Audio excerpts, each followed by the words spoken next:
Good day, everybody. I hope you're having a wonderful Tuesday. I hope you had a great weekend. I am back from Slovenia, so I'm very happy about that. And we are going to be editing photos today. But let's go ahead and take care of some introductions really quick. Hello, everybody. My name is Shawn. I'm a photographer. I am based in Germany. Wherever you are watching this, you are going to see a Linktree link within the description someplace, and it's going to take you to every place I am on the interwebs. If you would like to share your work with me, you can join my Discord right here, and I will share your work on my live streams. If you're watching this on YouTube, Twitch, please feel free to subscribe and like all those other wonderful things. If you have a Behance page, obviously you're not watching this on Behance.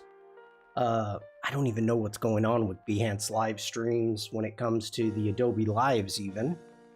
But I do have a subscription area in which you can subscribe to me right there. And or you can buy me a cup of joe and get a cool wallpaper. All right, over on the Discord, we've got a few channels for you. If you've got, let me switch sides here. If you have photos and you wonder how I would edit them, we have edit your photos to edit. You can upload your photos. Bruce, Elena, hello. Happy Tuesday. Welcome back. Thank you, Bruce. We have the regular stream chat. We have community artwork and project feedbacks. So that is where you would put your artwork if you want to share it with the community. Also, if you have shop links, please put your links within the shop links. And we're going to keep that clean. So it's just the links. Very important. Okay. Think that is enough about me. General, hello there. Good to see you, General. First off, had a wonderful trip, and I have to apologize to the country of Slovenia for not going there sooner. It is absolutely gorgeous, and the people are wonderful. Great trip. We did 8 days driving through the country, exploring mainly Western Slovenia, but we've also already talked about going back. It was an amazing trip. So I say we get into Lightroom Classic, and I've uploaded these images, and that's pretty much it. I haven't really looked at any of these. So what we're going to do is we're going to go through and cull some of them. We're going to make some pics that we want to edit and also work on some HDR and panoramics. So that's the plan for today. Okay.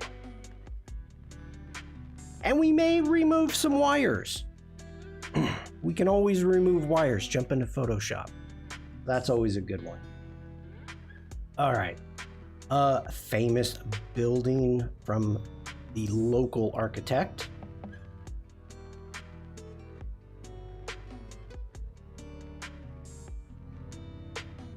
So a lot of these, Bruce says, sounds awesome. Glad you enjoyed your trip. The only downfall of the entire trip, well, there was two, but the main one is the rental car that we got was gutless. Oh my God, it was gutless. If on the slightest of hill, Stian, hello, the slightest of hill, top speed was about 110K and the speed limit was 130. So it was one of those things like I had to stay kind of behind the semis that only did 100K. It was gutless. And the crazy thing, okay, car travel sounds rather perilous. I could assure you they will never get me onto one of those dreadful vehicles. I doubt that, General. I doubt that. Well, I'm jumping ahead here. Whoa. What do we already got? We got a big boom from Mafu sneaking in. Sneaky. Hi, Mafu. Thank you. Come on, wake up. You can do it. There you go. Mafu being all sneaky. Thank you for that, Mafu. So within the Alps, not like Bled, the highest point within Slovenia, let me see here. All right.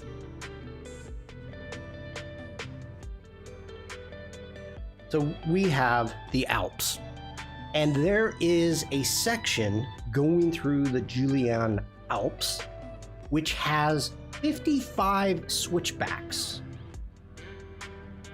So this is the region that I'm talking about. And so we've got this car, and it's not quick, it's gutless, and we've got to go over the Alps. So going from where we stayed, it was 23 switchbacks going one way, and then 27 coming down. Now, in total, we did 155 switchbacks. So we spent one day, it was a horrific rainy day, and so we decided just to go hiking and go check out some waterfalls, which were beautiful. And so we went over the pass, and then went down. That was one day. Then we had to drive back. So that was 100 switchbacks. I don't drive. What's a switchback? A switchback. Okay. Good question. Let me do it this way. I could find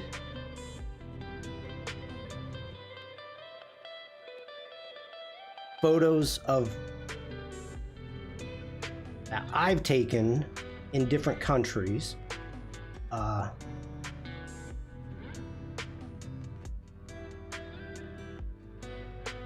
Okay, here we go. All right, a switchback. They can be like this. Good question for another time. No.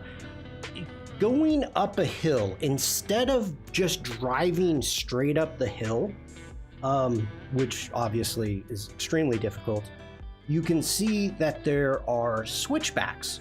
So it levels out a little bit, or not really levels out. But in some countries, like Ireland, there's switchbacks that are so tight and so blind that you actually have to drive with your window down, and when you get to it, you honk your horn to let any other drivers that may be coming down. We have those too, but not too many, I think. Yeah, I mean, this is common construction. So, think of, now, they say, and they're actually numbered, and if we even let's put in Slovenia.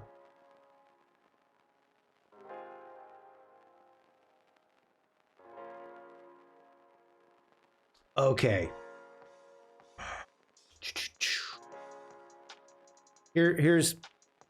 This is a good switchback. Hey, that's my car. No, Sandrine, hello. Now, as you can see here on this pass, they actually have it numbered like this. Come on. They have them numbered, so 1 through 50. Now, some of these, they're like, oh, it's not really a switchback. And I have to say, no, it's a switchback. But for whatever reason, they don't number it. So personally, I think there's more than 50. But yeah. However, the Metro are not built like that, luckily. Yes.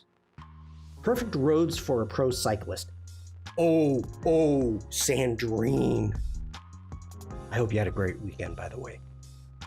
Motorcyclists are horrible. Death Wish, horrible. I mean, they would try to pass you on these blind switchbacks, and it's just like, like at any moment, a camper van, whatever, coming around the corner, and that motorcycle's toast. As for the cyclists, here's the funny thing. In the past, you would have, like Sandrine says, perfect for pro cyclists. Okay, great.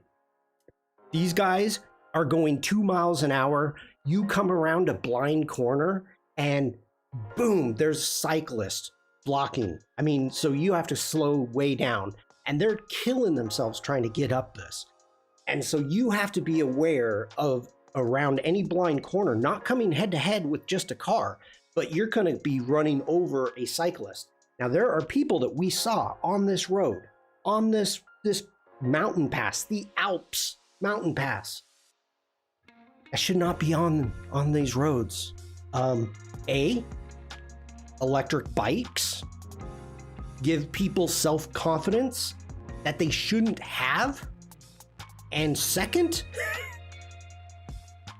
they're not dressed properly. I'm seeing this. Oh, I would drive like 10K around these corners. You have to, Stian. You have to. I mean, you are literally turning back on yourself. You're doing more than a 180-degree turn. So think about doing, like, if a car was coming down this path that we're looking at.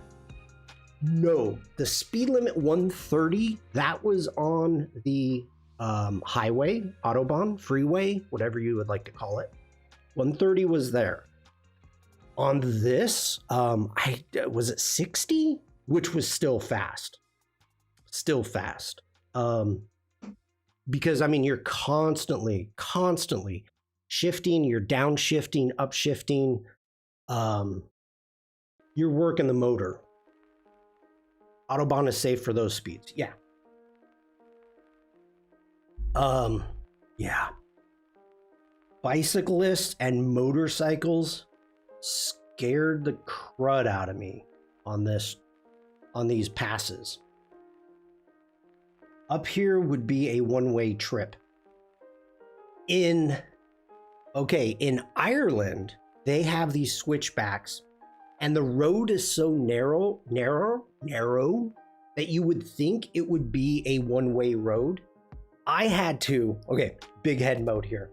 So I'm on this switchback, and I come around in Ireland, and I come head to head. I'm going up.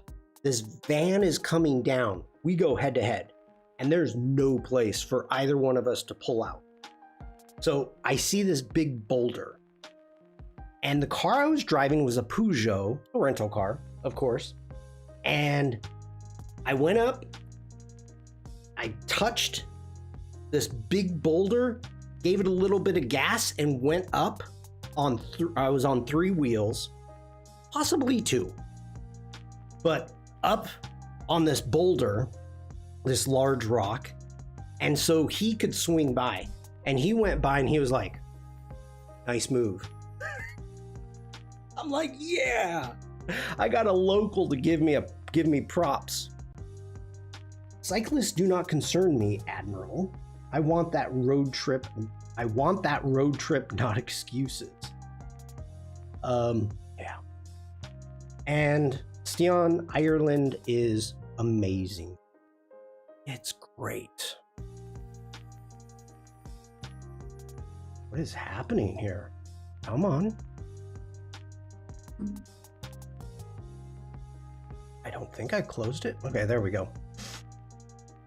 Okay, so that's the driving part of our adventures.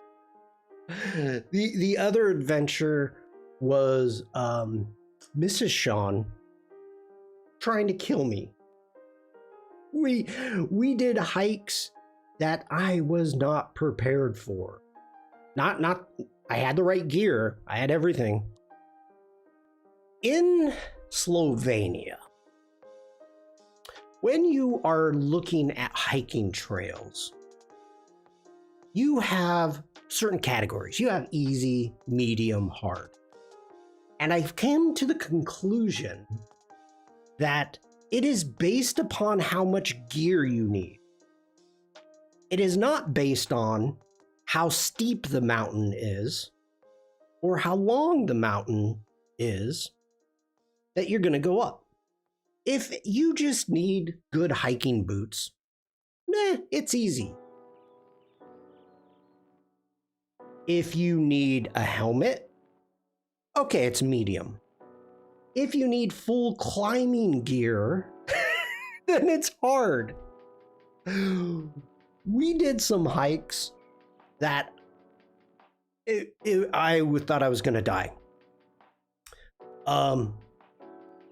Oh, hold on. Let me find. Okay, so the other thing we did is we ended up going to one of the world's largest caves. Not length, but actual. Let me find the name of it. Now, does she do a lot of hiking? Yes. Mrs. Shawn is fit, to say the least. So yes. Puts me to shame. Were you able to hike safely without injury despite your gear? Yes. Yeah. I'm alive. I can say that for sure. Okay, that's the mountain hike, the Vogel. I'm looking at my PDF here of where we went.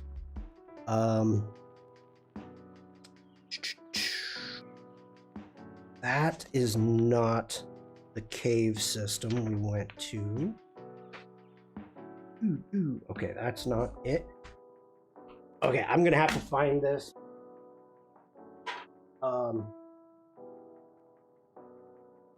I've got like all my gear here.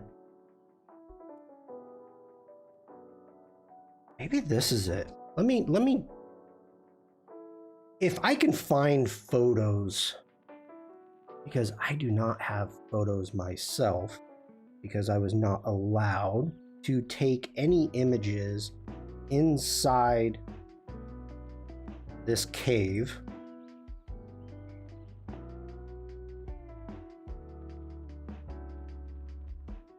Oh, that's the gorge. Okay, nope. Okay, hold on. One moment, please. I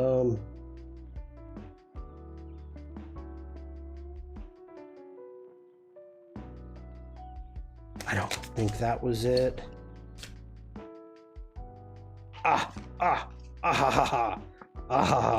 Here we go. Did you visit any cities there?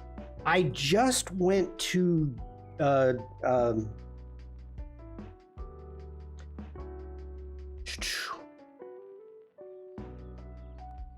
Ljubljana,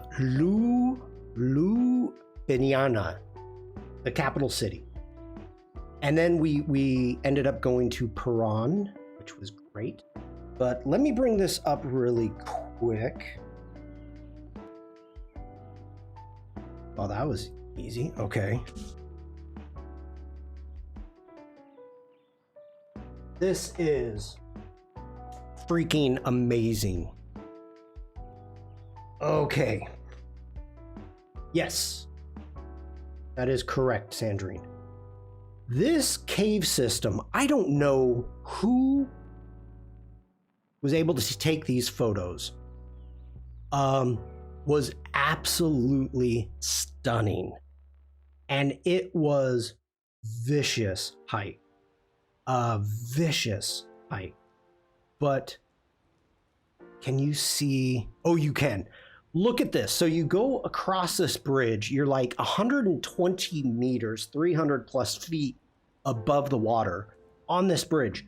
But look at this. Look at the original bridge up here.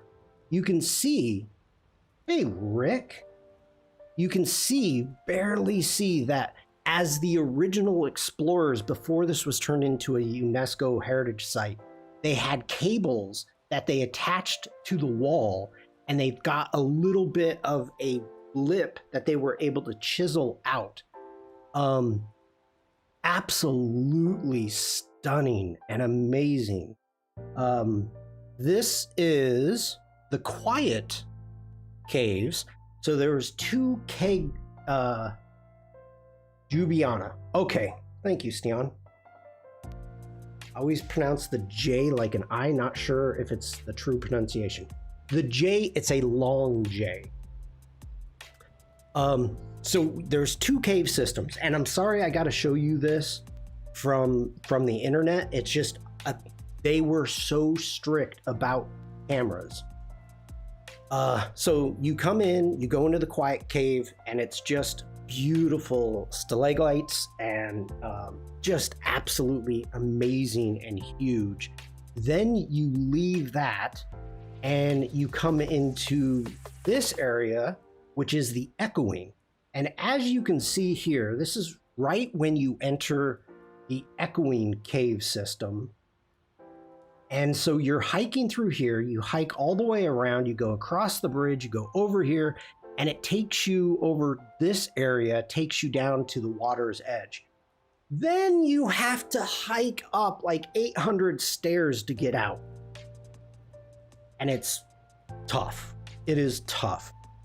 But you can see down here from the original cavers, they've got stairs right here, this pathway going along. Even over here, that you can see the stairs down here at the bottom. It was amazing. It was absolutely amazing. Stian says, now this is a proper cave. For some reason, some people want to explore caves that can barely fit a child, and it often goes horribly wrong. That is true. The switchback area, yeah. Sandrine says, if I go and visit a cave, the main parameter is that I must not be able to touch the walls when I extend my arms. They don't allow you to. They do not. They don't want you to touch anything at all. But this, oh, let me get back to here. So this is one of the largest, as in the size, largest caves. I can't remember what it's called, the cavity, in the world that people can access.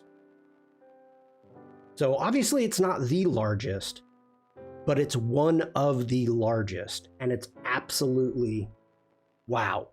I was so disappointed. We came over to this area right here. The group that I was in right there. And I went up to the guide, and let's see if you can see it here. Yes. Okay. So I wanted to take a picture of this. And I walked up to the guide, and I'm like, hey, look, I've got all my camera gear. I've been carrying it. I haven't taken one photo. Can I please just take a photo back into that cave? And he was like, no, absolutely not. If I say yes to you, that means I have to let everybody. And no, we're not going to do that. And I'm like, hey, no problem. I had to ask. And of course, there were jerks with their cell phones out that were snapping shots. But, like, come on. Come on. Okay. Stian says, on another note, how do we feel about the soft water look? I always feel it's disturbing because it looks fake. We'll get that. We'll get to that. We'll get to that, Stian.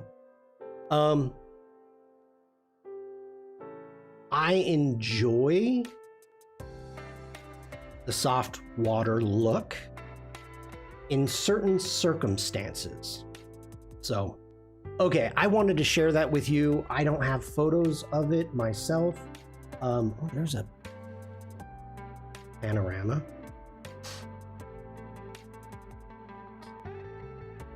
What was the rationale for not taking photos?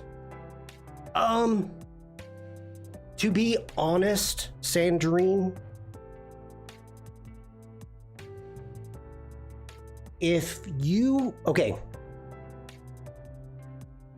this is my thought. I'm not, hold on. Where'd that ticket go?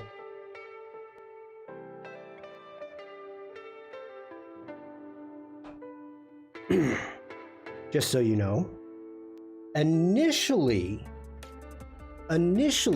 here's all the not able to do.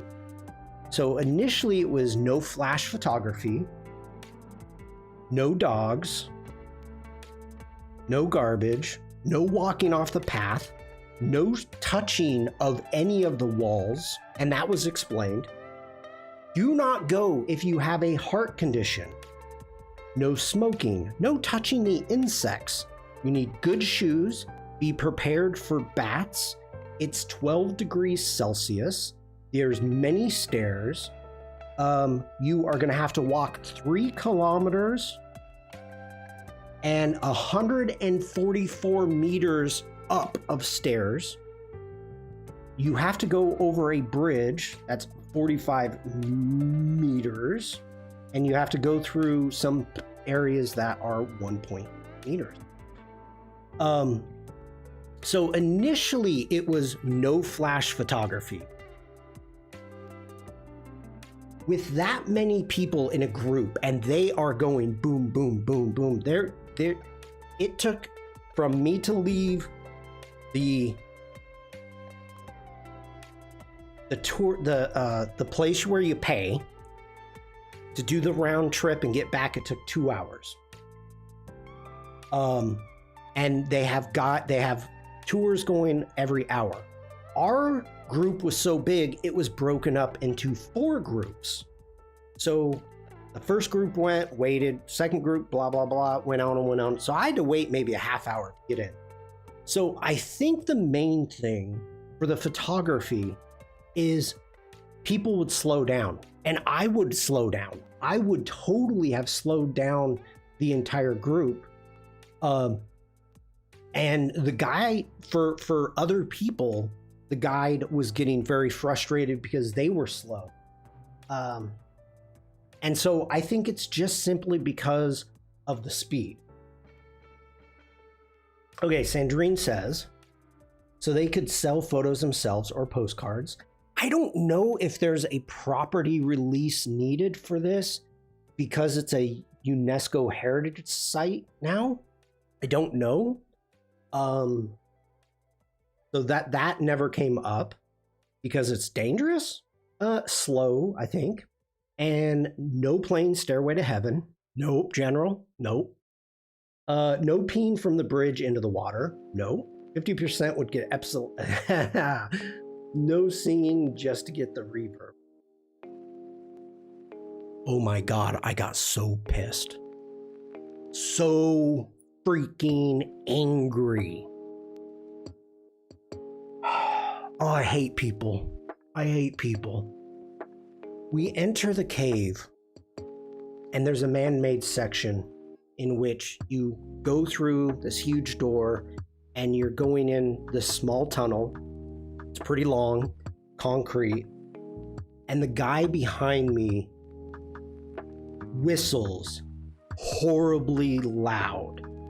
Now, don't be that person. Don't be that person. You're a freaking jerk because you're the last person in the group and you make a high-pitched screeching whistle and it echoes into this very small place where your shoulder width and the ceiling is all concrete and everything, and it's right here.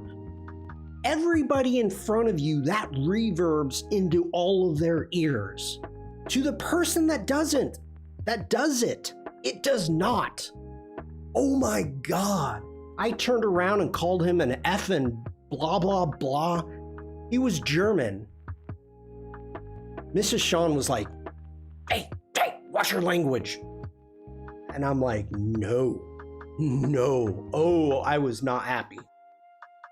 Oh. Okay.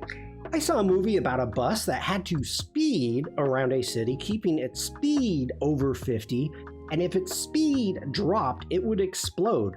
I think it was called That Bus That Couldn't Slow Down. Jerk's gonna be jerking. Yep. I don't think people should be allowed in public. The majority of you here are European. So you know this. Europeans go to other countries to behave poorly. That's the only German you have learned? Yeah. Oh, yeah. Well, believe me, I was thinking of a lot of different German names to call him. He spoke English. So, yeah. It's always one of those things you find out which countries I need to make sure that they know that I am not from the UK, which people from the UK agree with this. They know this. They if you go to southern Spain, you need to let people know that you are not from the UK. There's other places that you don't want them to know you're an American. There's other places that you definitely don't want them to think you're German. So it's in Europe, people go to other countries to behave poorly. They seriously don't behave. No, they do not. They do not. What about the unspoken rules? Okay, Mafu, and for anybody else that may not know this, there is a possibility if you behave poorly and you are in your own country that it could get back to your family, maybe your grandmother, that you did something that was not acceptable. And that would put shame on the family, and you would be chastised beyond belief by your grandmother and mother.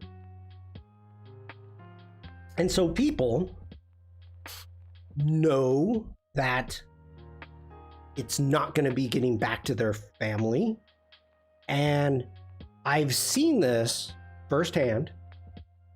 Oh, behave. Nice. And I have, with Germans, I've seen this happen, and I've spoken German to them, and they freak out a bit. They're like, "Oh my God, do I know you? Do you know my family?" They freak out a little bit. So, yeah. Oh, so Ljubljana. I heard some high school students from Nottingham. When I was still living in France, I was temporarily teaching photography at a twin school, and they wouldn't dare act like that in the UK. Yes, that's true. Stian says, my favorite thing is the pensioners here who complain about immigration because they don't learn the language. Then they go to Spain, knowing 2 English words, and expect to get excellent help without learning Spanish. Yep. Littering, getting drunk in bars. They could have been in trouble with the law. Being abroad was their free pass. Yes. Stian, now I absolutely agree with you that as soon as you try to speak a language in which you're going, even if you butcher it, you try. People do appreciate that. In Slovenia, I did not learn. Usually I try to learn the basics. Hello, goodbye, thank you. I try to do that. I didn't do it this trip. And that's on me. That's my fault. I'm not blaming anybody. But one waiter was trying to give me grief. And the people always would come up and they would say, German or English? They speak both. Never had an issue. And so we were like, yeah, okay, German or English, whatever. We can do both. And one waiter decided to take it upon himself and give us Slovenian lessons. Slovenian lessons, the language. And I was like, look, you are country number 41 for me. There's too many languages. I'm sorry I don't speak it. But 41 countries, that's a lot of languages to learn. General, I know I disappoint you. I apologize. Do people still speak German there? The North supposedly used to speak a German dialect. Slovene. Thank you, Sandrine. Stian says, I don't expect anyone to try learning Norwegian coming here, but I once had some German customers, cafe job at 16 years old, who refused to speak anything besides German. Couldn't help them. Yeah. I mean, I've had that happen, and this is what's crazy. I've told this story before, and maybe I told this story before you kind of joined in, Stian. So, Mrs. Shawn and I were relatively new in Germany. We spoke a little bit of German. We went to the Maginot Line in France.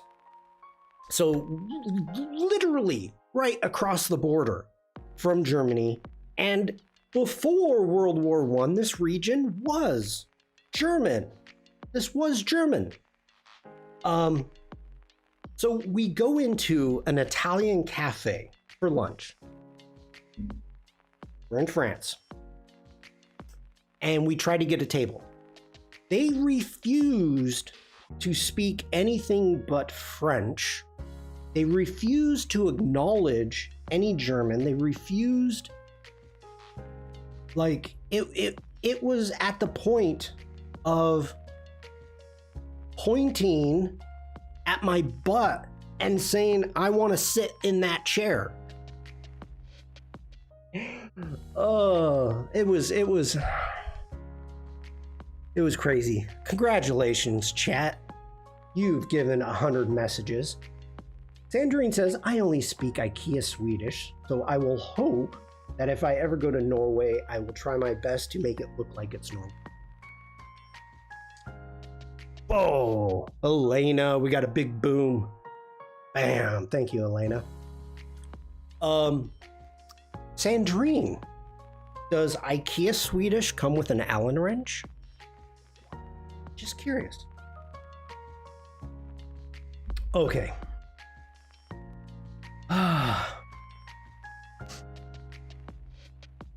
Let's keep going. Really cool. So in the capital city, very cool architecture. We kind of just stuck in the old town. It was flippin' hot. It was really hot. The weather here was so very strange. It comes with an Allen key. Oh, do you guys call it an Allen key? Interesting. We call it an Allen wrench. Stan says, I've heard Norwegians will typically switch to English if we feel like you don't really know Norwegian. I don't know if it's obviously true, but everyone speaks English. Yeah. And an illustrated explanation of all the words. That's funny. 1 second, everybody.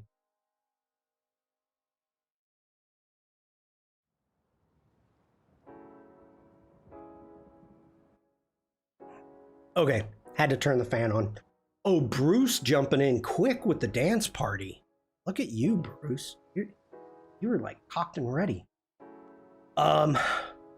This town has a ton of bridges. I actually think I want to work on one of these. Allen Ranch near Skywalker Ranch. How do you know about Skywalker Ranch, General? Allen something, not sure how it is in English. I don't know what the UK call it. We call it an Allen wrench. Stepped away but came back into the dance party. Well, welcome back.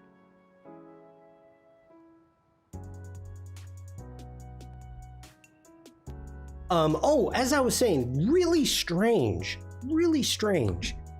Every single day, or between like 4 and 6 o'clock, it rained.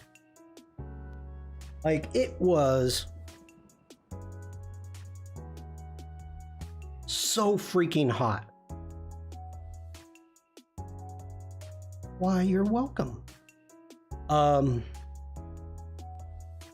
Very cool bridges. Now we're on the Dragon Bridge. Ooh, that one. Yeah, I want to work on that one. And there happened to be a food area, which, oh my gosh, you could get like all of this different international food, including barbecue. I did not, but one of the best Italian meals I've ever had. This is not here. This was actually in Berlin. Yes, Berlin. Mrs. Shawn ordered a Parmesan pasta. Okay, cool. The guy brings out a wheel of Parmesan just like this. Puts some oil into it, lights it on fire, and then the chef comes out with a pot of the pasta. They dump it into the Parmesan wheel, they toss it, picks it up, puts it on the plate, and there you go. Voila. Oh my God, it was so good. So good. So I saw this wheel and I'm like, I have to take this photo. Sandrine says, I worked in bars in the south of France. Fondue? I don't think so. Maybe. I worked in bars in the south of France, and some people refused to even speak to English-speaking people, but would do to Irish, Scottish, and Americans if they knew where they came from. Stupid people. Wow. Tourists are what feed your family. More tips for me who didn't discriminate. Yeah. 50 gram. There's 50 grand worth of Parmesan if you wanted to buy it in the UK. Ooh. There is in, I want to say Italy, there's a bank that has created a special warehouse for Parmesan cheese makers, and it's temperature controlled. They have people come in and test it. And so what you do is you give them your wheels of Parmesan that you've made. They give you a loan based on the cheese that you give them. And then, hey, Oliver, then once the cheese matures and you're able to sell it, you pay off the loan. The thing is massive. I mean, like hundreds of thousands of wheels of cheese. They go through, they have testers, they have, everything is very, very controlled environment.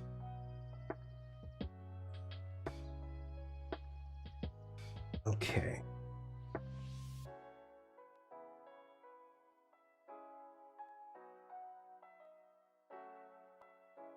That one maybe. Oh, in Switzerland, and features the cheese bank. I like that one better.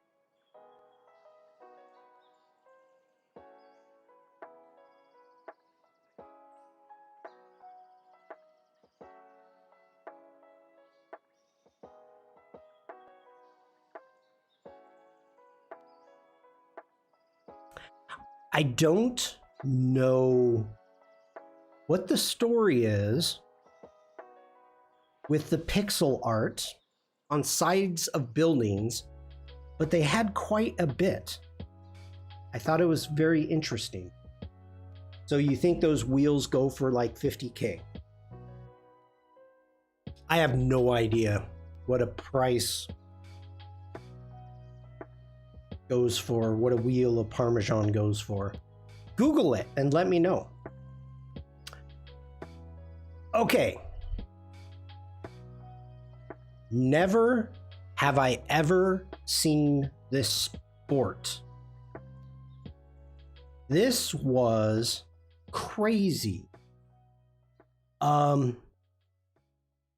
you can see, this is I don't want to call it a floating platform because it's solid. It's however it is that they've got this court floating on the river, it is solid. And so when the players are jumping and whatnot, you can, oh, come on now. You can see how deep it is in the water, just ankle deep. But they're playing volleyball. And then they've got the paddle boarders here. Whoa, get back here. Collecting the balls. I was like, oh my gosh, this is crazy. I've never seen this sport before. So this is an international sport. They had teams from all over Europe, also men. But crazy, crazy.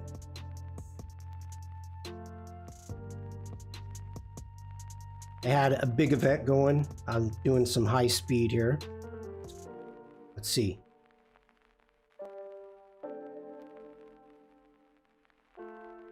Yep.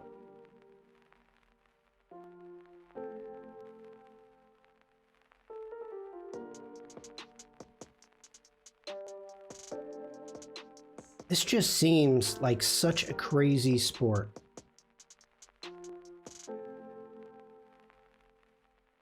Oh, you don't like that, do you? Why?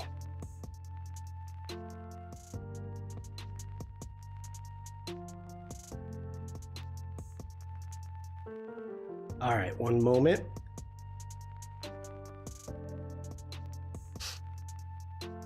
Nope. So it's beach volleyball without the beach. Yeah.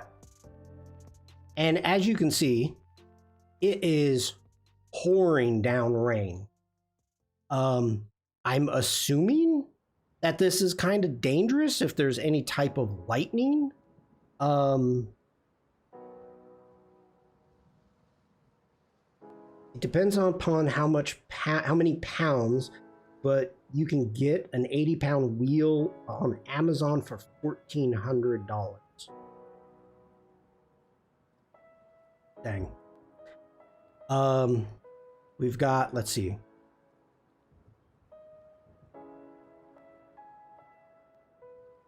Okay. So this was pretty cool. It was pretty cool to see. Something new, something different is always fun to come across.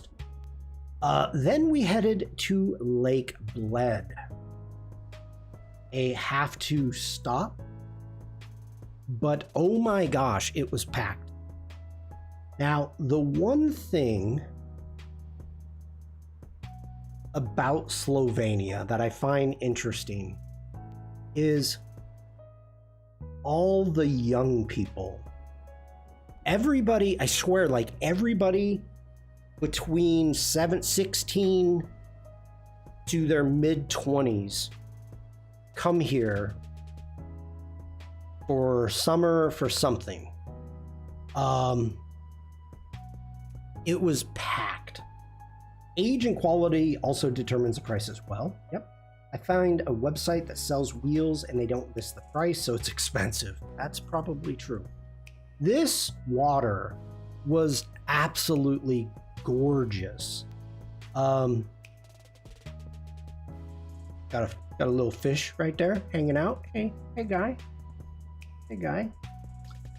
Younglings. Yes. So many of them. So many. This is not a spectacular photo, but I like how we've got on the foreground, you can see the water, you can see the rocks, you can see how clear it is going out to the church on the island. I do like that. Let's get back. Maybe an edit. And then we ended up taking a boat out to the island, and there are no motorboats allowed on this lake. Nothing at all. So I was sitting in the back, and you can see the captain, I'll call him the captain of the boat, was rowing us. And these are considered long, they're flat bottom long wood boats that are still made in the traditional way for I don't know how many hundreds, if not thousands of years. And you can see these are the long paddles that they use. So the captain is standing here while paddling, and that's why these photos, there's a paddle in the way. I specifically wanted that. That was an intentional to kind of just show what was happening. But very cool. When taking photos, Shawn, do you now consider what can be eliminated in post? Yes, Bruce. Yes.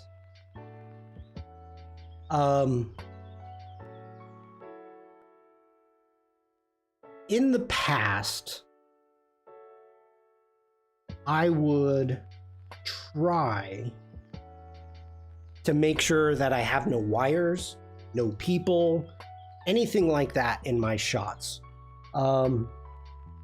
Garbage cans, trash. Like I would move around and try to get into locations where you couldn't see anything. Now, I don't care. I can move it. I can replace it. I can remove any of the distractions that I would like. So, like this branch, perfect example. That branch right there, let's go ahead, hit D for develop. I love how I've got everything else, the framing. We've got this castle up here, which is perfectly framed. I'm not cutting into it. We don't have any funky tangents. I would probably crop this, to be honest.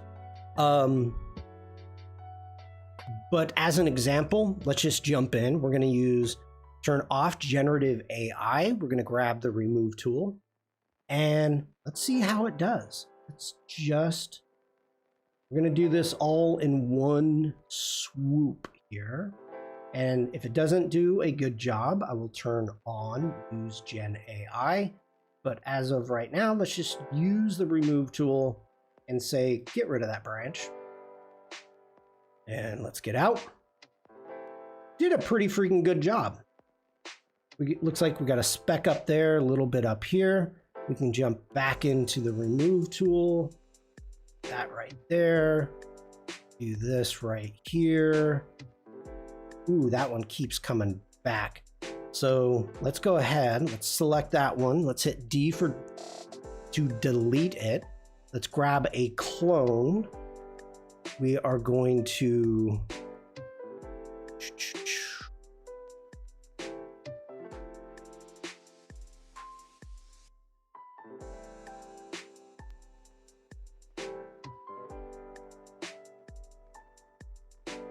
We need more of a feather. We've got too much of a hard edge. Let's increase. Let's go ahead, do that. And there we go. Yeah. That's better to me. Obviously needs, let's jump in here. Let's grab our angle. And let's not use that. Making sure our water is good.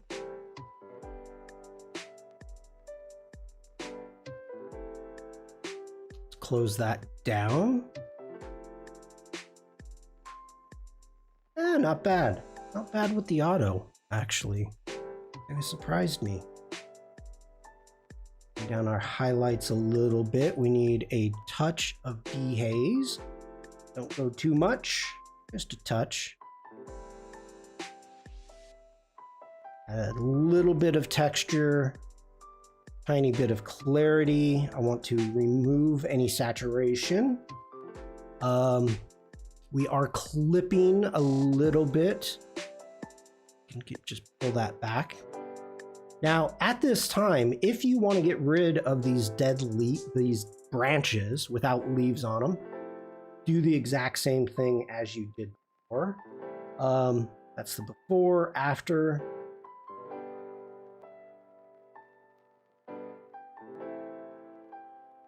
Pretty simple. That's an easy shot there. That is an easy shot. Okay. So hopefully that answers your question there, Bruce. Now, I did like this one due to the fact we've got a paraglider hanging out up here. We've got our boaters in the foreground. The sense of depth is really nice. Oh my God. The Alps, the sense of depth that you get is amazing. It's so freaking good. Yeah.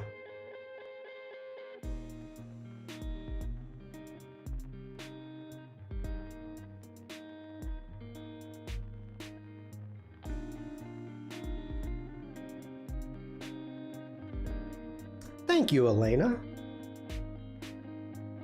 Elena says, beautiful shots. Why, thank you. It's easy to do when you're in a location like this. Now, these I'm taking from the boat.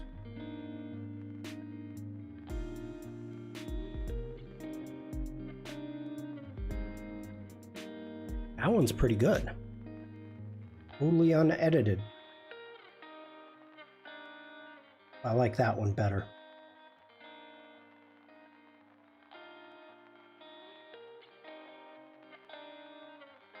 There, everything, and also between the planes, the boats, the paraglider, it's just not the landscape.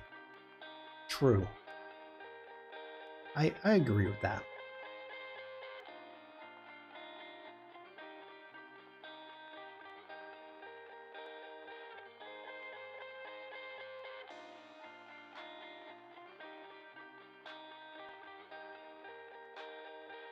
This was interesting. I asked the captain what this white stuff was, and they actually it's an oil that they lubricate, so it's not just wood on wood rubbing. Makes their life a little easier. So where are we? Okay, so we are in a skiing village.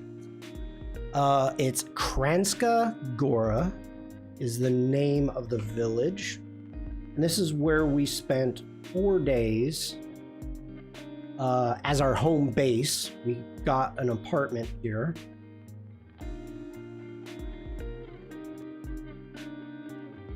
Relax, said the captain.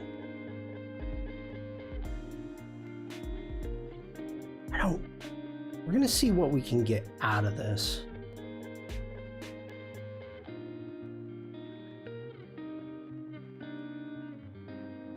I thought you were going to say it's soap. No, it's an oil base. They have it in a little jar, like a can, thin little can that they just put a little bit on. So Shawn, here's the thing. Things like this, I doing a handheld. Let's go ahead and hit I one more time. This was 1/50th of a second, and I was trying to get the soft waterfall. And you really have to be careful doing this handheld. Here, I like it because not all is soft, but in those caves images, everything was soft. True. Well, okay, yes, but in those caves, it's so dark that I guarantee that those shots were HDR. So they bracketed many shots and then brought them all together because you had the bright highlights of the lights shining. And so once you get to certain stages of trying to bring light in to your camera, you have to bring the shutter speed so down. Now, yes, you can get away from it. I agree. I hear what you're saying. Yeah.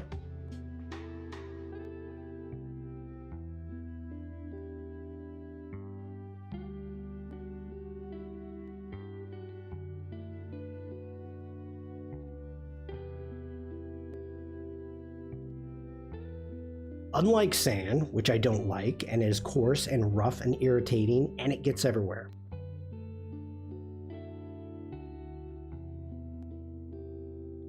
This is all sandstone. It's amazing. Everything is so white.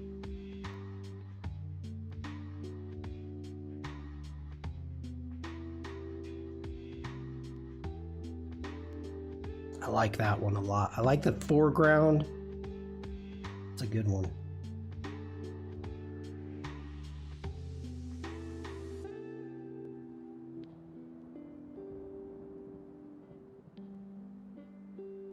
We saw deer, goats, sheep. Which clouds? These clouds?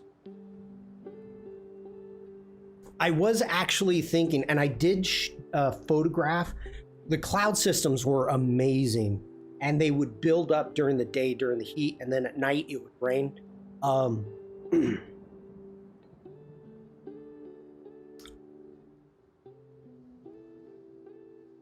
Which one?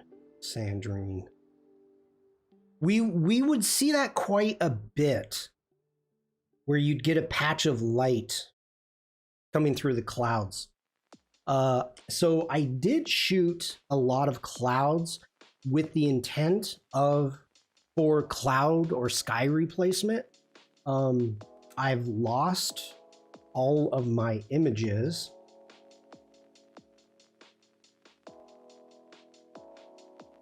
For clouds for sky replacement.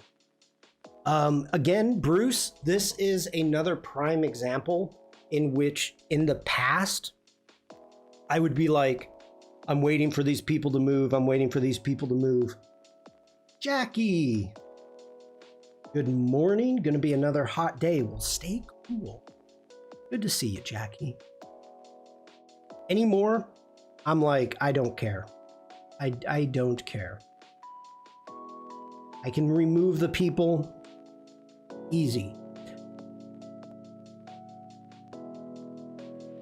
This was interesting. Not many times when you take a photo and you've got a suspension bridge like this, let's go ahead and hit D, just grab the auto. Bruce says, hiya, Jackie, good morning to you. Normally you get some pretty cool photos when you're on the bridge. So the following day, we came back and we went up to the bridge, and I was like, it was better from the ground. It was better from the ground. Again, going for the soft water, just playing around.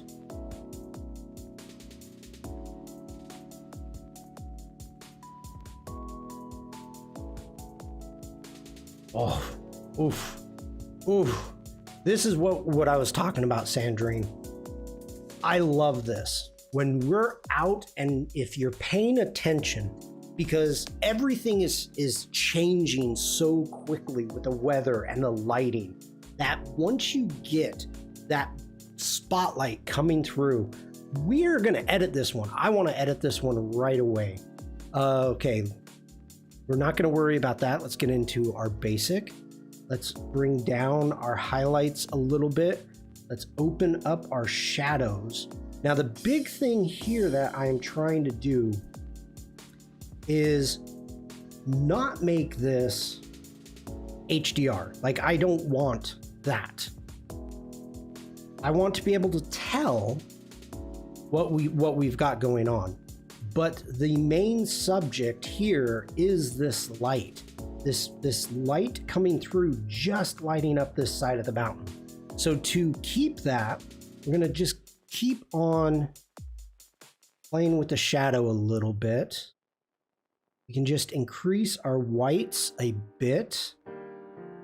How are we looking on our blacks? We can open up our blacks just a touch. Whoa! Dupe bug. Bam! Thank you so much for the sub. I appreciate it. Bam! And let me give you one of these. Holy snakies! Whew! There we go. Hope you had a good weekend. Great to see you. Okay. Happy birthday, Shawn. It's getting closer. It's getting closer. I was in Pixie Pew's stream yesterday and was talking. One day I'll be right. It's getting close. Speaking very highly of being in Munich and Tony and the gang. Mafu, you are correct. Spoilers. No spoilers. Pixie was sharing a photo of her and Mr. Harmer. And it was quite amusing because, you know, of course, I'm like, Tony! Ah! I'm like a 12-year-old at a Justin Timberlake concert, you know. Ah, Tony! And maybe an 11-year-old. No, I'll say 12. And oh, I mean the birthday date is a spoiler. Gotcha. And so Pixie, you know, I was like, hey, did you stay at the flag? Did you do this? Did you do that? And Pixie was like, one day we'll meet. I'm like, yeah, we probably will. Probably will. Oh, Mafu, don't be sorry. I'm Mafu, this is for you. I'm stunned that you know that. By the way, happy belated birthday to Mafu. I was away and didn't get a chance to say it, so happy belated birthday. I was double checking my calendar. I didn't mean to spoil your birthday. Of course I remembered. I was away. I couldn't wish you. I was unplugged. I'll put it that way. Okay. Let's get back to this image here. Where do we start?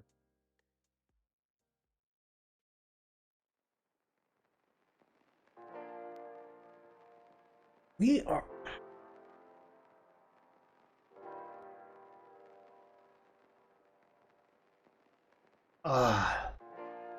No, Mafu, thank you.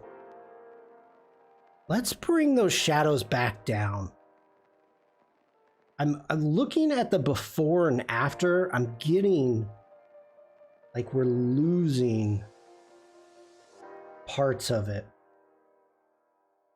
I'm doing my best, Mafu says. That's all we ask. Sandrine, have a great day. Thank you for being here. Oh, Bruce.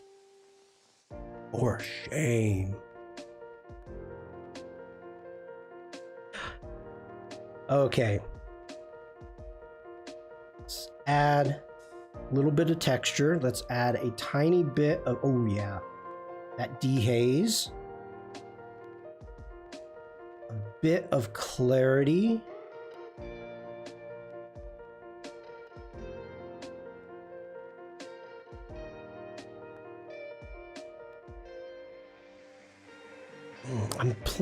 I'm moving the sliders. Okay, let's bring that back. All right.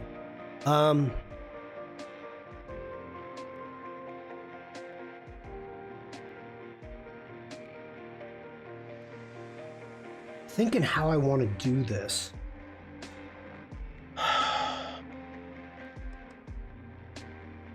Let's use a mask. Let's see how this works. Let's grab a radial mask. Let's make this big. Let's bring it like so. And I said, big please.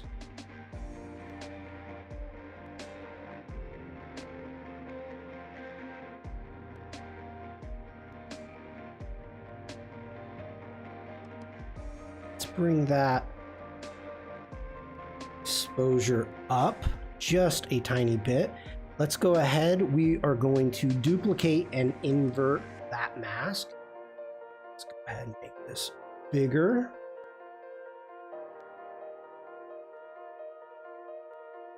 And darken that. Oh, I may have gone too far. Let's open the shadows up just a touch. Right there.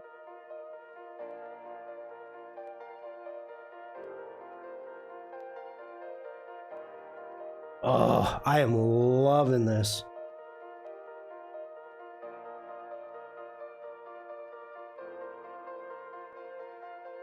Don't want point color. Let me close that.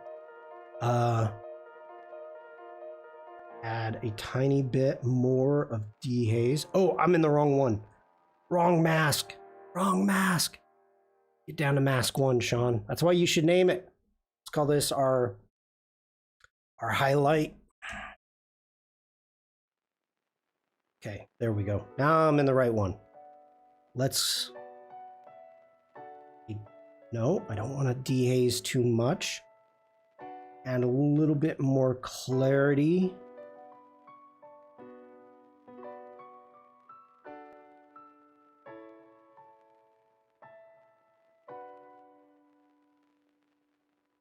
Let's get some contrast going in there.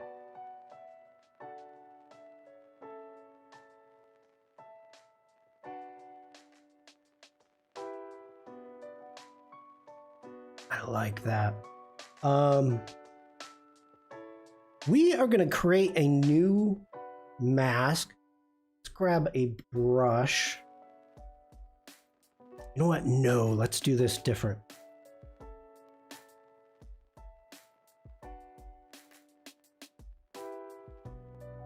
I want to darken this up. We're going to paint in, doing a little bit of dodge and burning right now.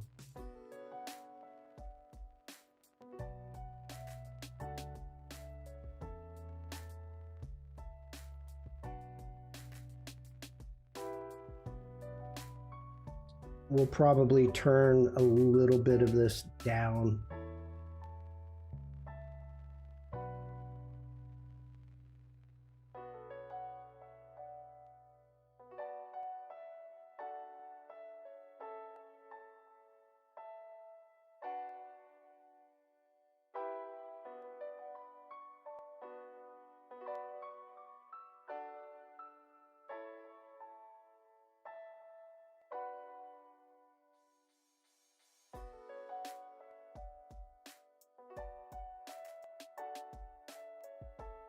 Okay, so right now I'm just trying to get a feel of where we are.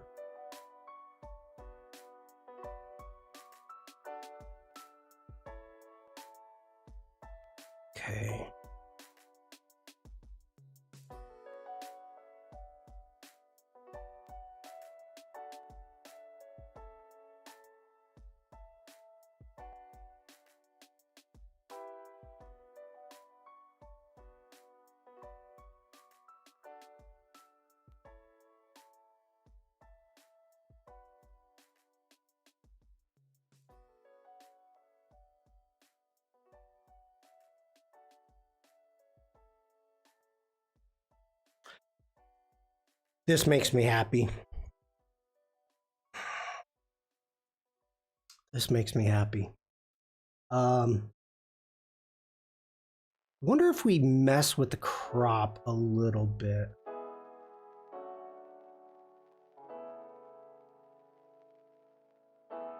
Nope. Make sure that's unlocked.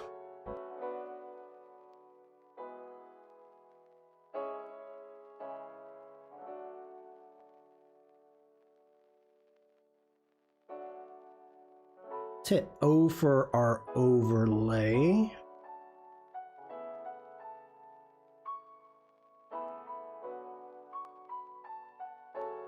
Probably get rid of a little bit there. I love those clouds. I really don't want to lose them. This is non-destructive, so it's all good.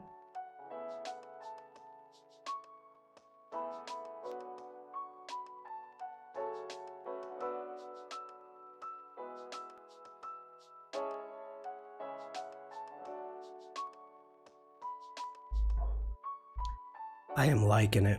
I am liking this. Got a little bit too much. Let's jump into our saturation. Grab some of these greens.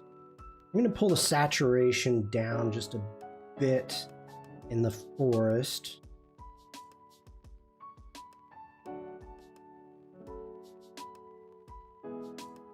I think that's good. Let's jump into our effects.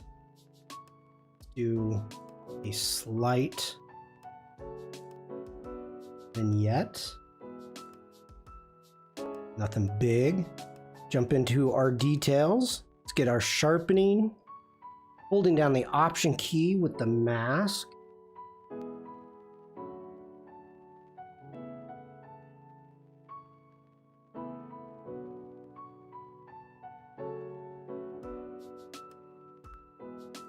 That's the before.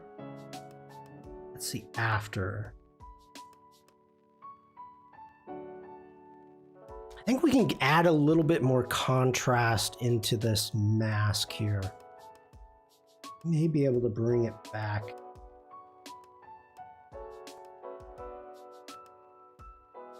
I want to go too crazy. Like that's not bad.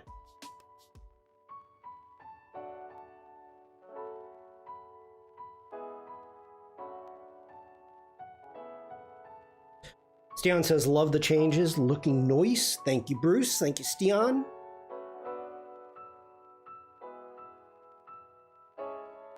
I like that. I like that. That's a keeper. That is a keeper.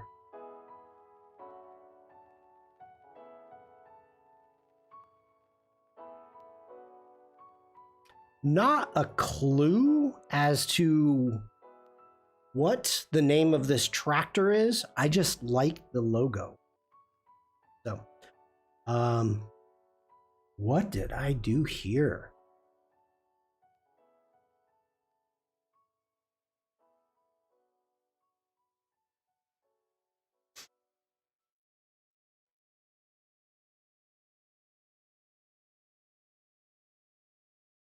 Probably Marvin? Really? Okay, now you got me curious.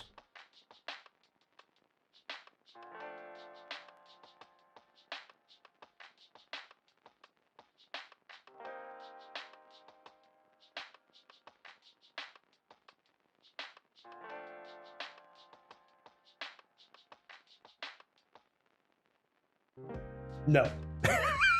It's not Marvin. What? Now wait. What are you guys giving me these names for? Okay. Antonio Herrero? Hey! Oh!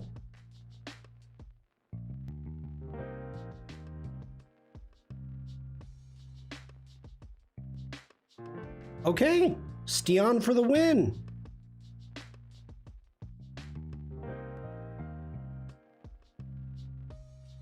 Okay, tractor people. Good job.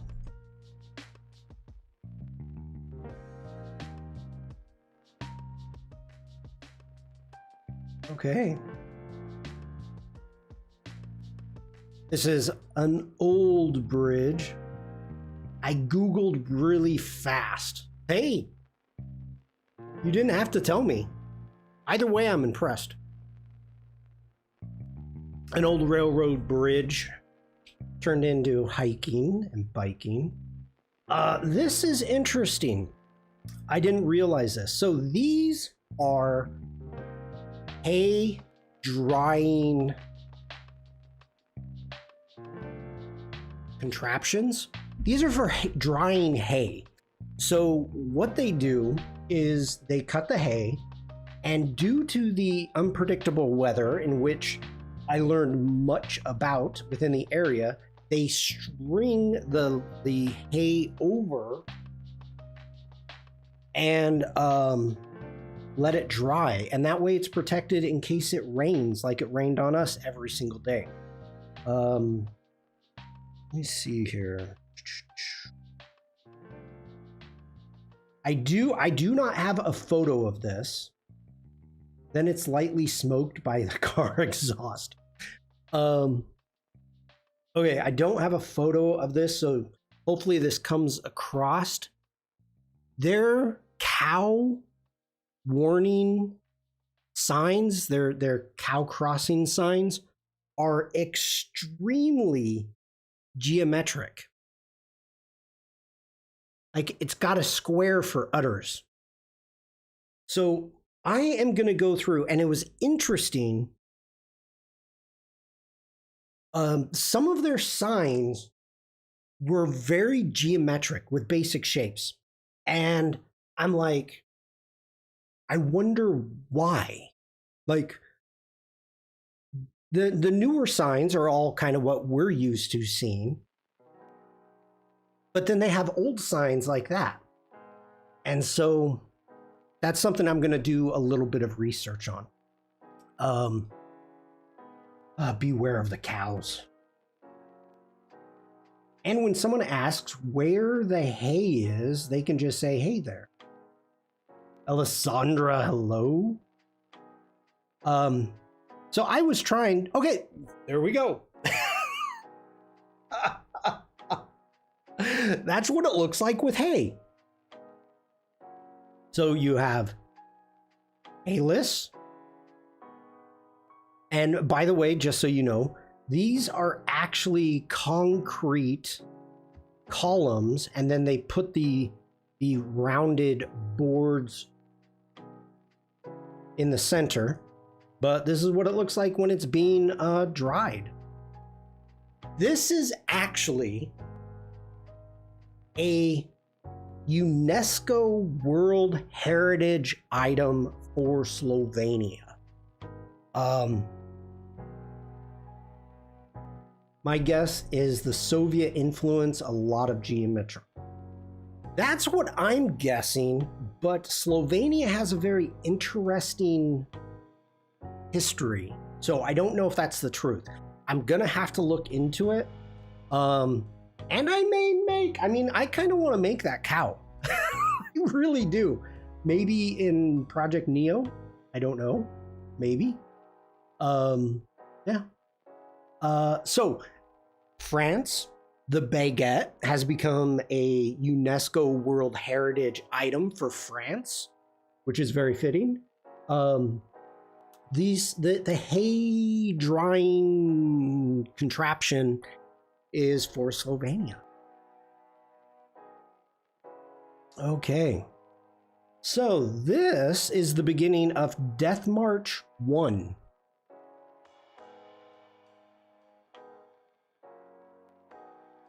Mrs. Shawn does try to tell me that she is not intentionally trying to kill me.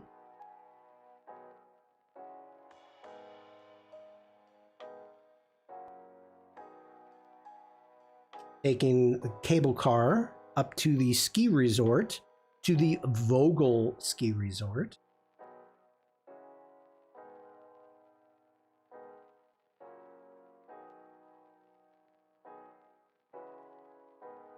I don't know how much I can really get out of photos like this.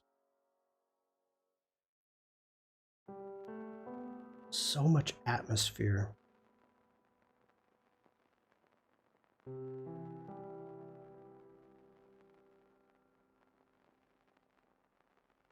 Oh, wait, what do we got here? I think we have a panoramic. Why did I shoot the panoramic like that? I don't know, Shawn. But let's go ahead. We are going to select those. Let's right click. Let's do a photo merge. Let's do a panorama. Dun, dun, dun, dun, dun, dun. There we go. And we can even... Do we want to fill the edges? Let's fill the edges. See how it does. I can see... No? Okay. Let's go ahead. Merge.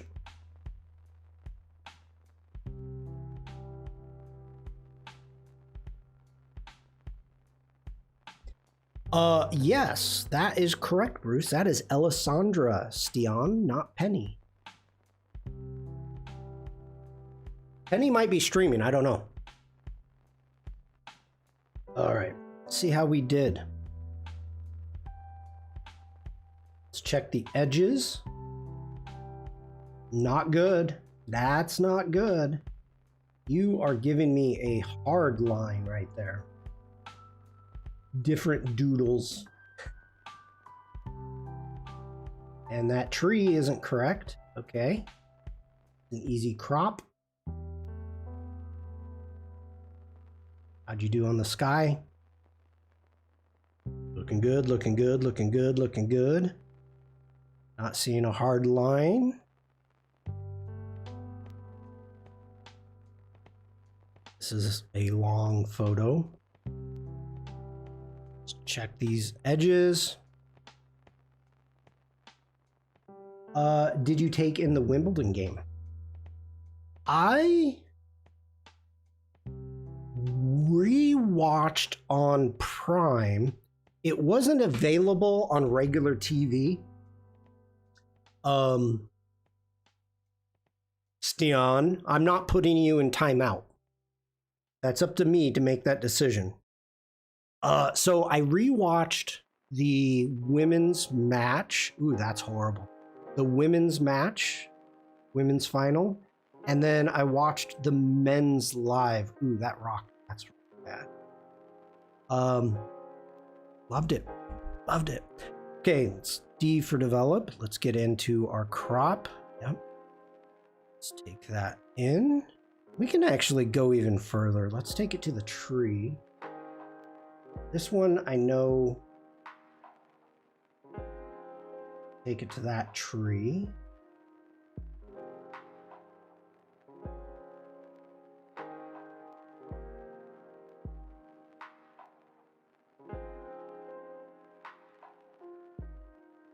Okay, let's get into basic. Let's see how it does in auto.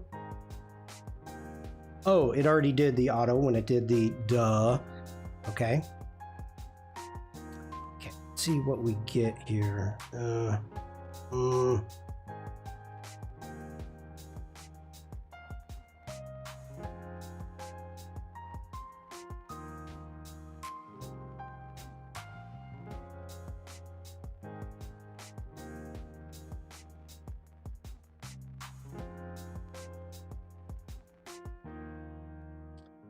Yeah, this is just going to be tough.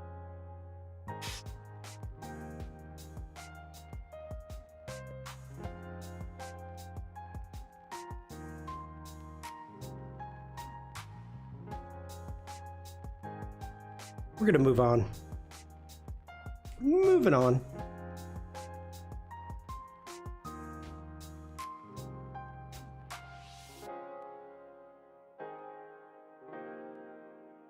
Okay, everybody, it's 2 o'clock. Hang out. I will be right back. Just give me a moment, please. Thank you. I'll be right back. Hang in there.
Thank you, everybody, for the dance party. I am digging it. I am digging it.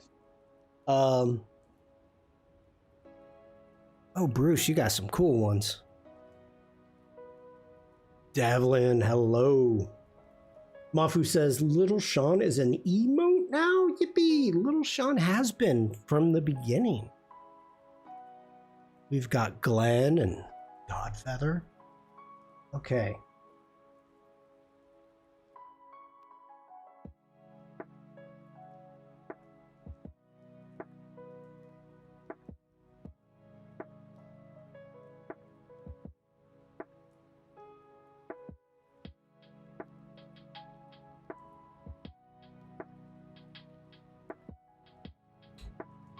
Okay, this is Slap Savica. So a waterfall. Strange how I never found it. Maybe I wasn't gifted a subscription at that time. That is true, Mafu. We had Dupebug was kind enough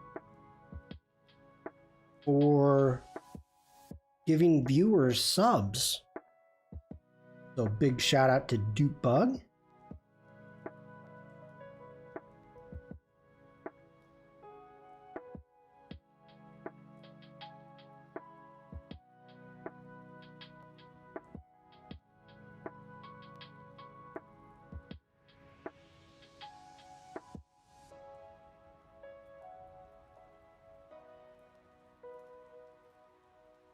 Did I do? Okay, that was turned around. That's from the viewpoint. Okay. Was I shooting HDR? I did. So let's go ahead and see what we get. Let's grab these 3 shots. Let's right click. Let's do a photo merge HDR. And auto align, auto settings.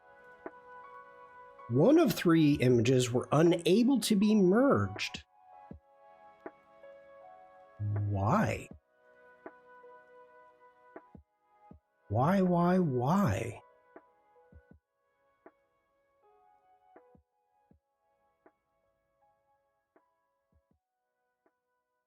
Okay.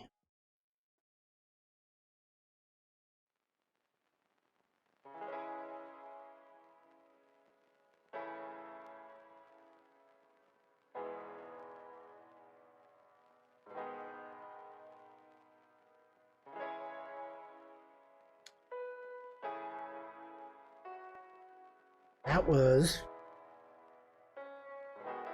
one of the images that I actually wanted. Okay, let's unstack these.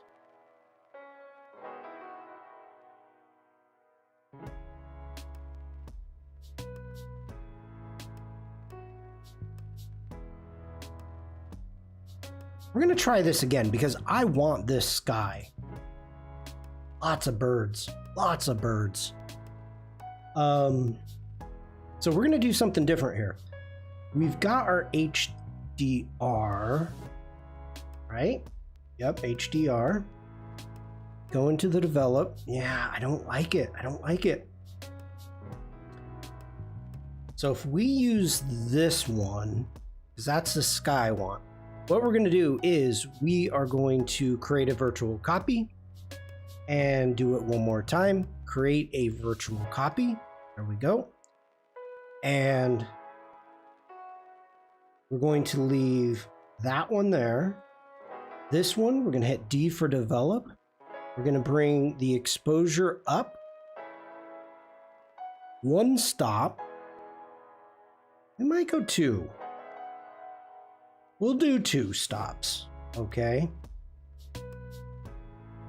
Get back to our grid. That one. Now, getting in here, going to our exposure. Now, this one, let's take it up to 3 stops.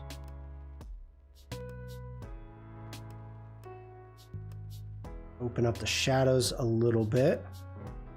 Okay, G for grid. Now I want that one. That one. Let's do a photo merge. HDR. All 3 were successfully. Let's turn off the auto setting. Let's do a merge.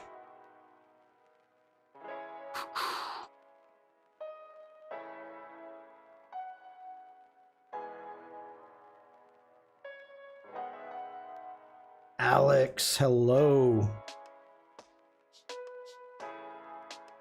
Good to see you, Alex. Okay, so we are going to bring down our exposure. Keep our highlights down. Bring up our blacks. Bring in a texture. Bit of clarity. I like that. I like how it's coming out in the rocks.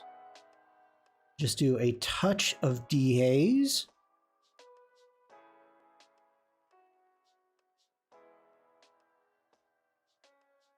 Okay, let's get into our color mixer in our saturation. Let's grab that. Let's desaturate our greens a bit. You got to remember, whenever anything is dark like this, it oversaturates. So you want to be aware of that. And our trees are not really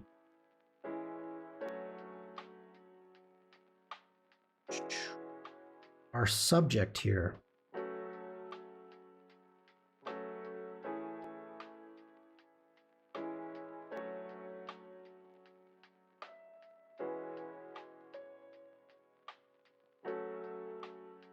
All right, I like that.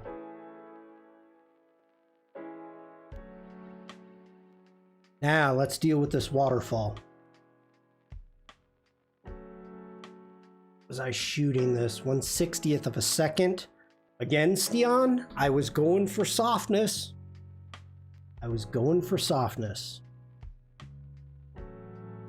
Not bad. Don't like gate. Okay, there's no gate there. Rick says those are some powerful looking clouds. Yeah, there was. This isn't the same softness though. That's the photo I like. Let's give that a 3 rating. So, these people here, there's 3 people here. And they were driving a vehicle from the Netherlands. And the worst, scary, dangerous drivers I could come across. We were going up a mountain on a very narrow road. And anytime a car was coming towards them, they slammed on the brakes. And I was right behind them. And it was dangerous. Oh Lord, was I yelling out the window, not in road rage. It's just so frustrating when other people are just dangerous. Oof. I don't know if they're from the Netherlands or just rented their car there. Did I do another panoramic? I did not. Did they know Uma?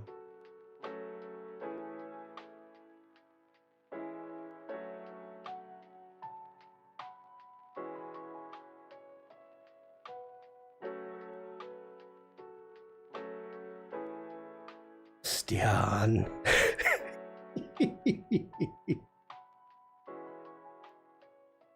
That sounded bone chilling. Did the car slip when the brakes were on? No.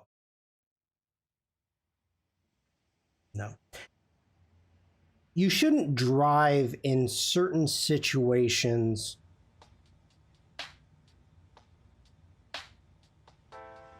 if you are not capable of handling the situation. I'm seeing what we got here.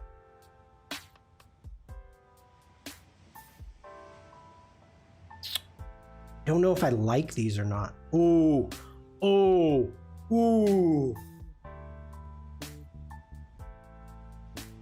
I like this photo.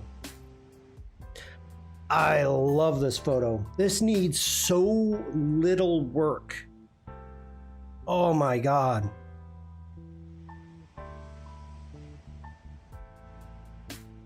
This is...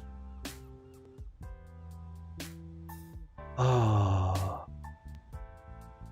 You know, every now and then, when you do something right, and you're just like, nailed it. That's this photo. That is this photo. I want to live in that cabin just eating forest berries and the occasional mushroom.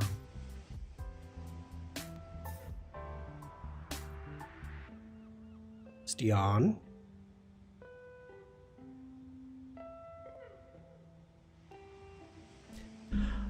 Bruce says, so lush and green. Yeah, but it's not that, like, I hate having too much green. Like this green, I hate it. But having the pines, the firs, and then the yellows and the grasses, and then the mountains peeking out from the clouds.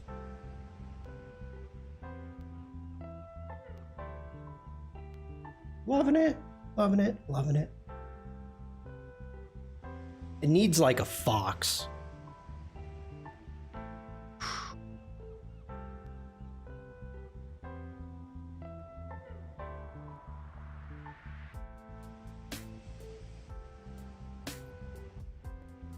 That's nice.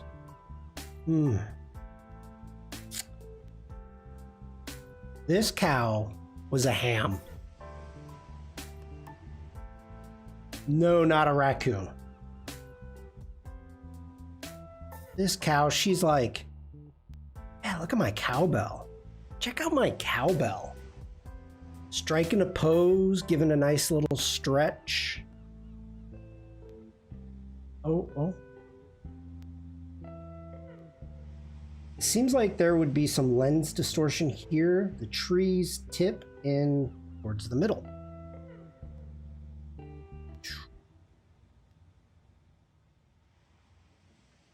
The lens distortion, come on.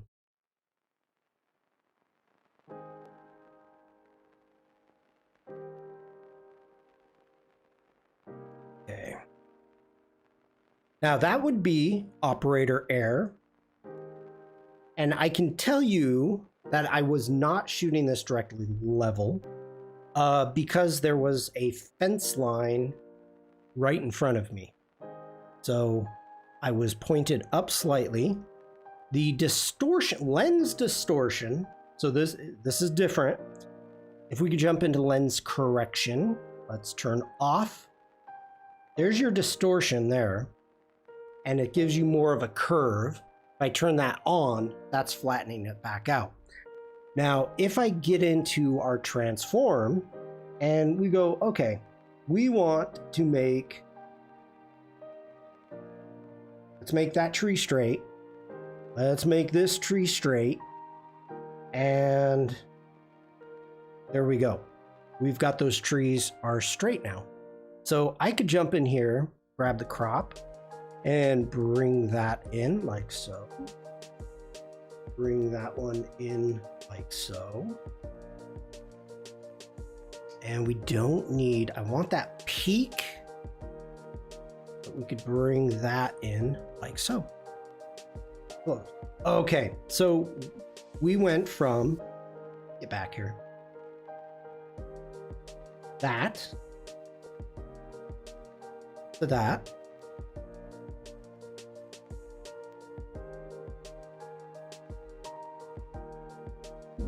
So it wasn't, I hope that makes sense, Rick. I mean, I assume you know this, that it wasn't lens distortion, it was operator error. So, okay. It's the same thing as, let me, just so I know where this is, let's turn that yellow. Okay. If we jump all the way back to the very beginning, then now, of course, this is more extreme. But because I didn't have a tilt shift lens, I don't own a tilt shift lens, you know, when you're taking a picture of a building, you're pointed up, so it feels as if it's falling away. Yeah, same thing. Same thing. The other one was just with trees. I was willing to blame the equipment, Rick says, not you. Hey, I will take the blame, Rick. I will absolutely take the blame on that. Get into our attributes. Come on. Yellow. None. When I get a photo that I'm proud of, yeah. If I screw it up, I'll take the blame. I will absolutely take the blame. Does look better.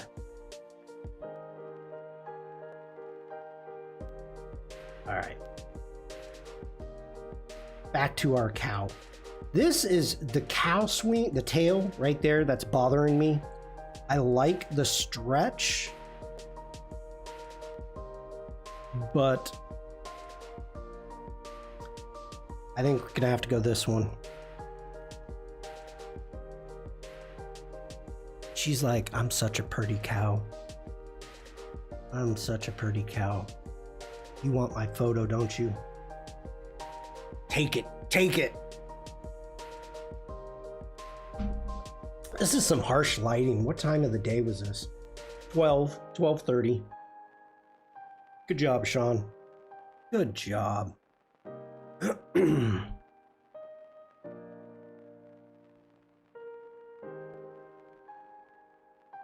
So oversaturated. Why you be like that? Not bad though.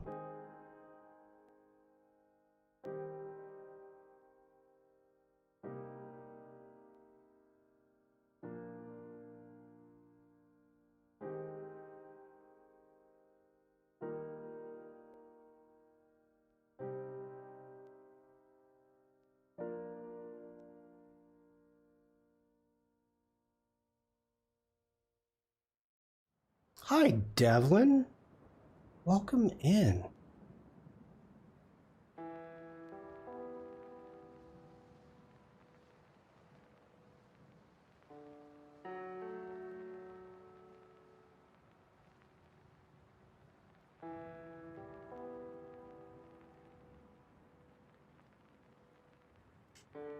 All right, we need to keep moving. Let's give that a 3. All right, where are we here?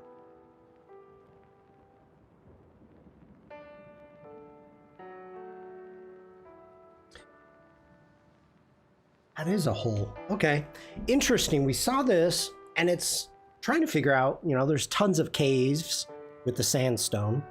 A little bit of snow. Kind of wondering if that was a cave or snow. Sweet cow is trying hard to square her udders for you, Shawn. Evelyn? Hold please. Because I got some square udders for you.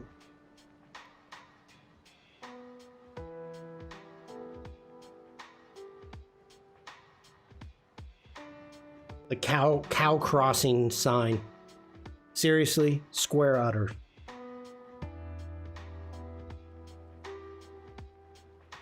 Like, whoa, jeez. Sorry. Wow, I'm getting out of control here. That's the head. Okay.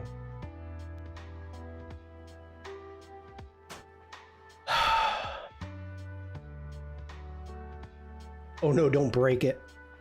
It's just a phone. I'm not worried about that. I was more worried about everything else.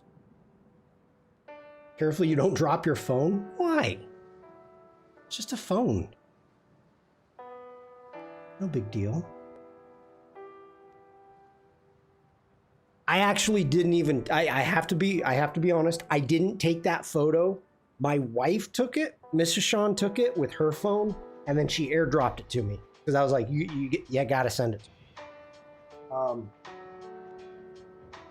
I took 658 photos. And this is the only photo that I took on the whole trip with my phone. Can you see that? Where'd I park my car?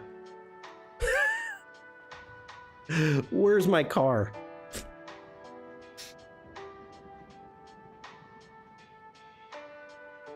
Okay, one more.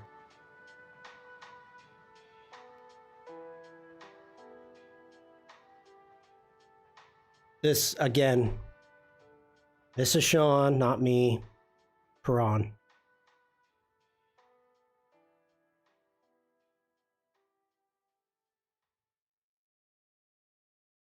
Okay. Mountains. Oliver says I have photos like that too. Yeah, where's my car? The cool thing is, so I park at the Frankfurt airport, and if we want to just have a huge discussion about traveling, wise choice, parking near a fire extinguisher. About how getting to the airport, but I go and I park at the Frankfurt airport. We do our traveling. I get back, get in the car, and come home. The cool thing is they send me a QR code so I can get in and get out, and then they send me an email and say, "Hey, by the way, your car is located, like this is when I'm supposed to be coming back.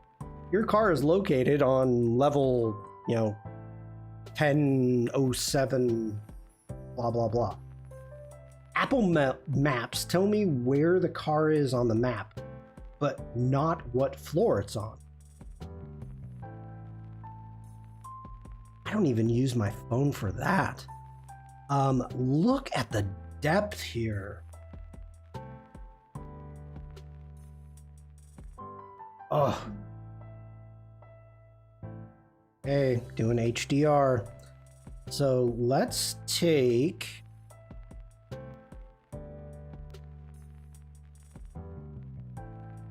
that one, that one. Let's do a photo merge, HDR. Successfully merged. Hit auto. Merge.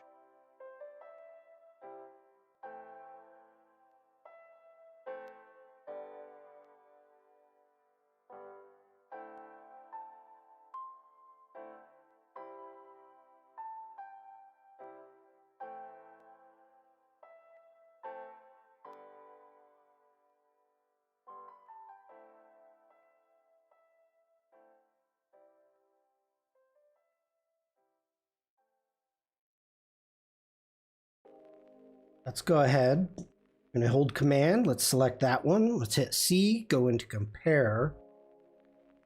I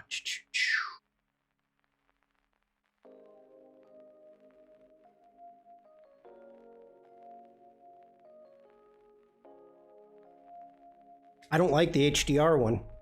Now, I am on an HDR screen, so I could jump in and actually go into HDR. Let's get out of the compare mode. In grid, making sure we only have one selected. And D for develop. If we go into HDR,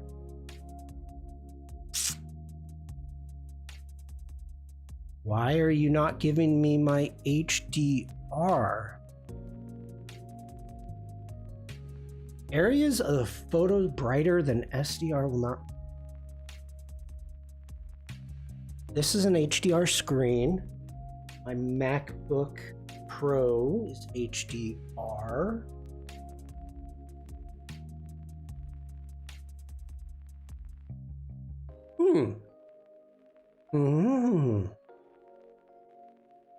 It does not like something. Okay.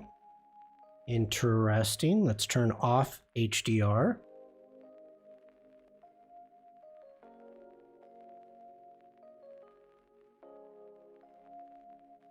I think I can get more out of this image by working on it myself than using the HDR. I don't like it. I do not like it. So, okay. Let's give that a rating and we're going to move on.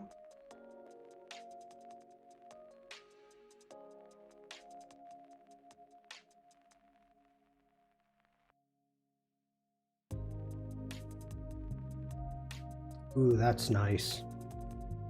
That's nice.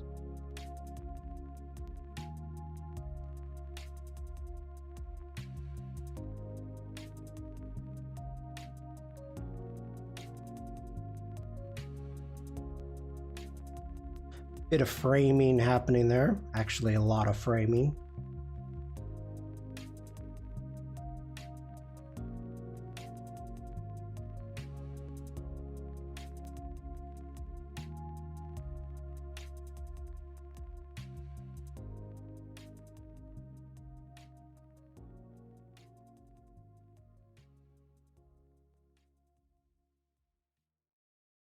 I kind of like that. That is not bad. What's your display? I know I've got HDR turned on. Ugh.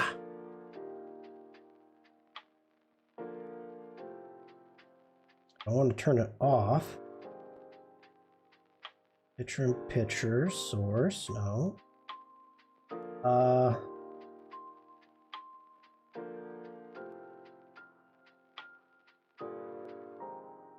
Mafu, have a good day.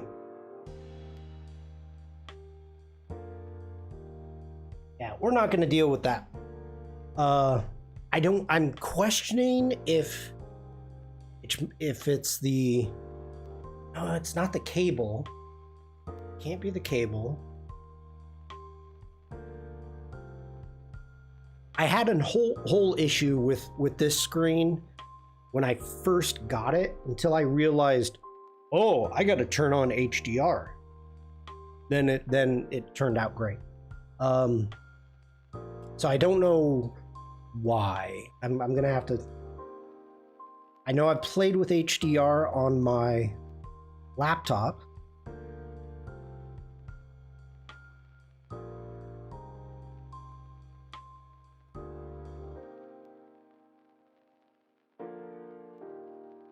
Yeah, me too. Me too, Bruce. That's always nice to have some leading lines.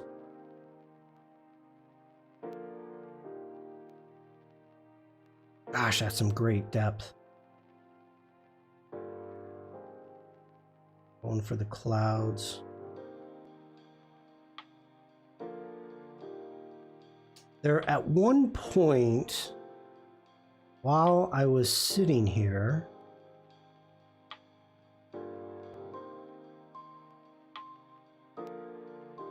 what did I do? Why do I have freaking 80 shots of the exact same thing? What was I doing?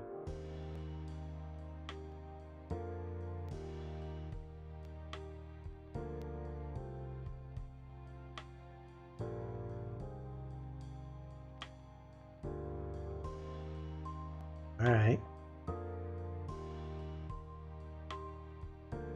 Yeah, I must have had the high-speed sync on.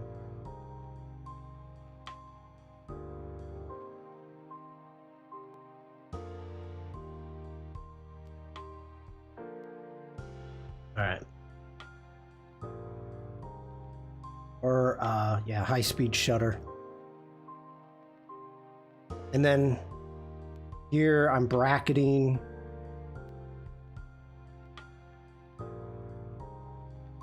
Oh, I don't know why I took so many photos.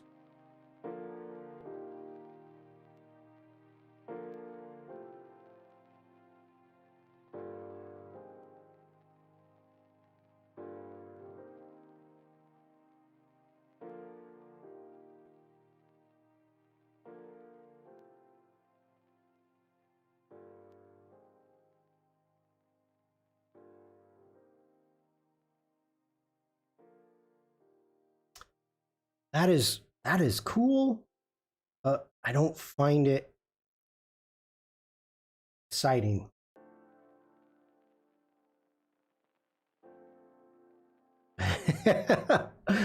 Oliver says that's a favorite of mine. Can't be bothered to keep turning high speed continuous on and off, so I just get 10 identical landscape shots. You took so many because you can, no film. That's true. That is true.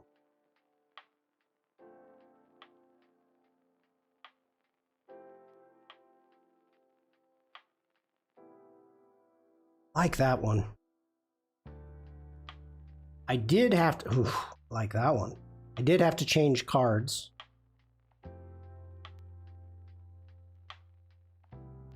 Okay.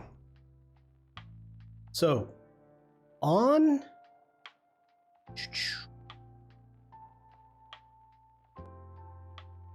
this rock face, there is a face. And it's right here. Boom.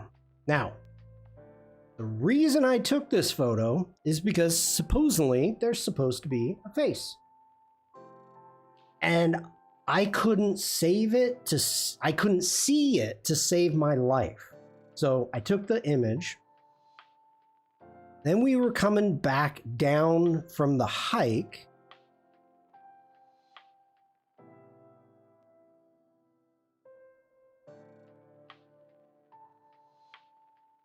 Nope, keep going down. Keep going. There we go. And boom. Let me darken that up so we can actually see it.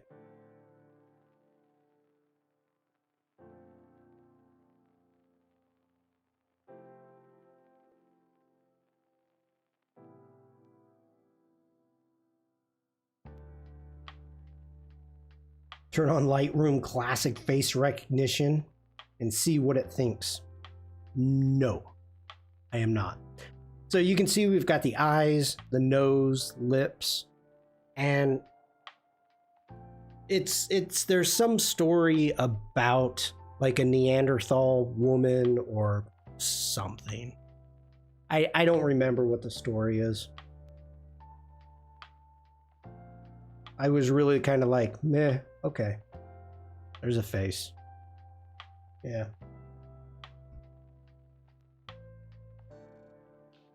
And then we've got bunkers. World War I bunkers. Well, it's supposed to be like a hood, like a hoodie, but, you know, from 1,000 years ago. This region, where we are, and why are you giving me that? Import settings, please. Import settings.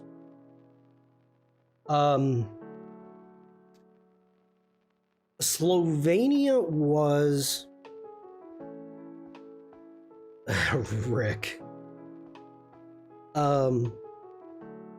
was immensely active within World War I. Now, the switchbacks that we were talking about before, there was like 9,000 Russian soldiers. No, we'll get to it eventually. Were killed in an avalanche by making that road during World War I. The battles that occurred against Russia, Slovenia, happened not in the valleys. It actually happened in these mountains. They made trenches, so they had the same trench warfare, but they did it out of ice and snow, and thousands and thousands of men, soldiers, ended up freezing to death. And there was a bunker here, and then a larger bunker, that's smaller lookout, and then a larger bunker here. And across the way from I wonder if you can see it.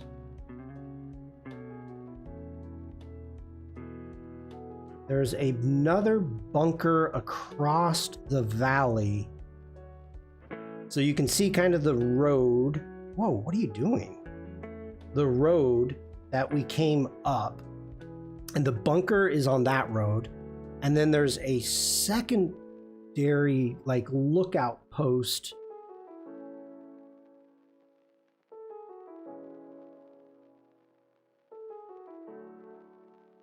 that's very well hidden in the rocks.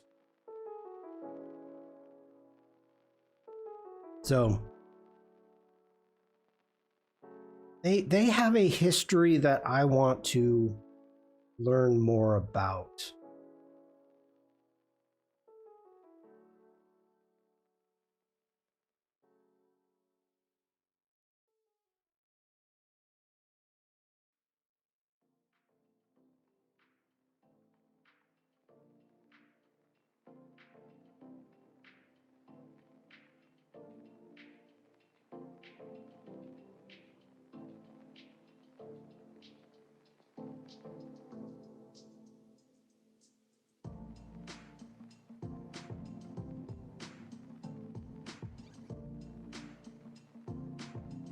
Just surrounded.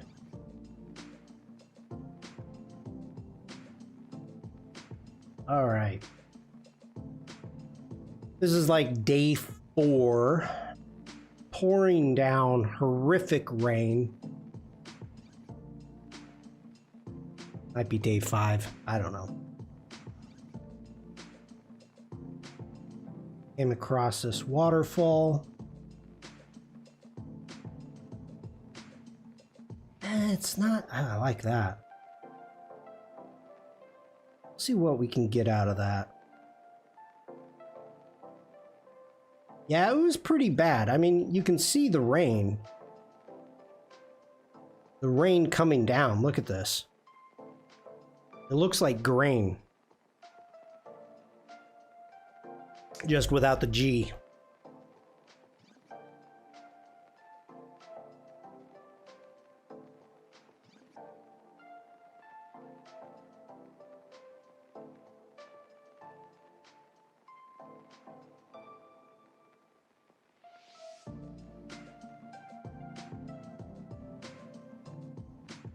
Raindrops keep falling on my lens.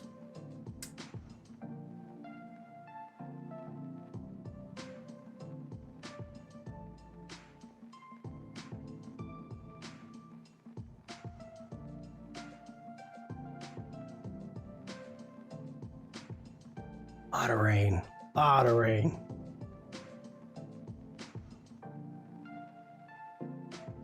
That might be cool. That might be cool.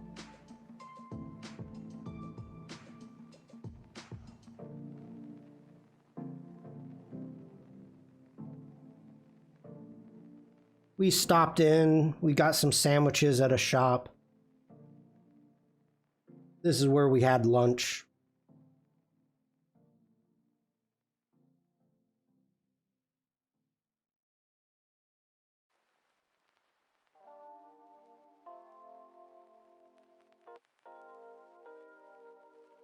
I was think more like CCR. Have you ever seen the rain? Oh, yeah, good one. That's a keeper, Rick. Oh, we got another panoramic.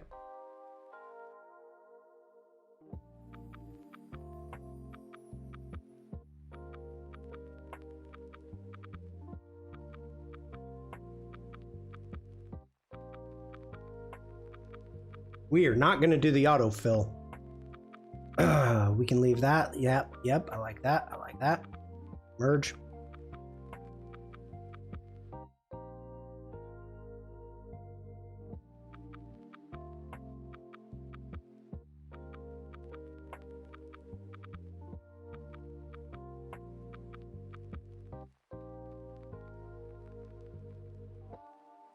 Really is beautiful views everywhere, Bruce.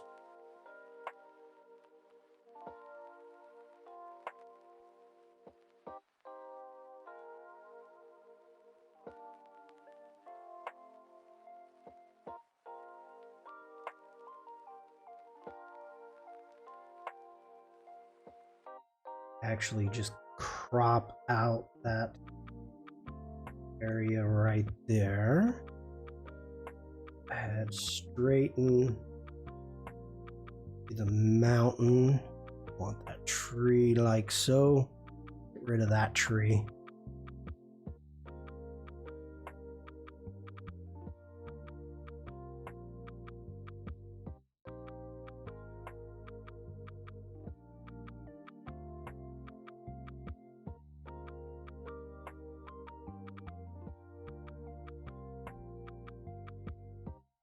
You don't have to do it, but we live in an age where Firefly could fill out the rest of the image if you didn't want to crop it.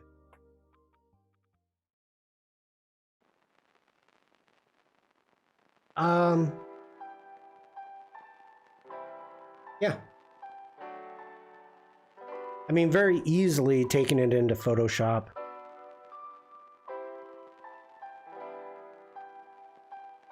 But one of the things you have to be aware of, cropping is a skill in itself.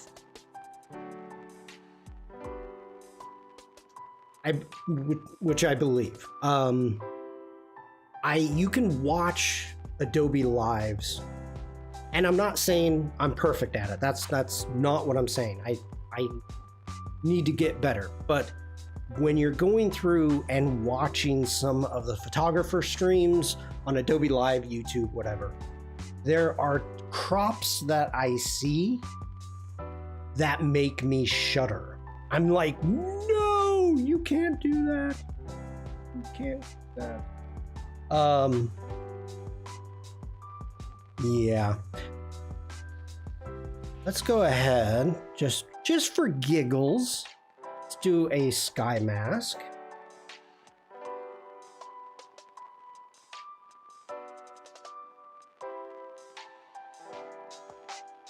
This looks like a scene from a Jurassic Park movie.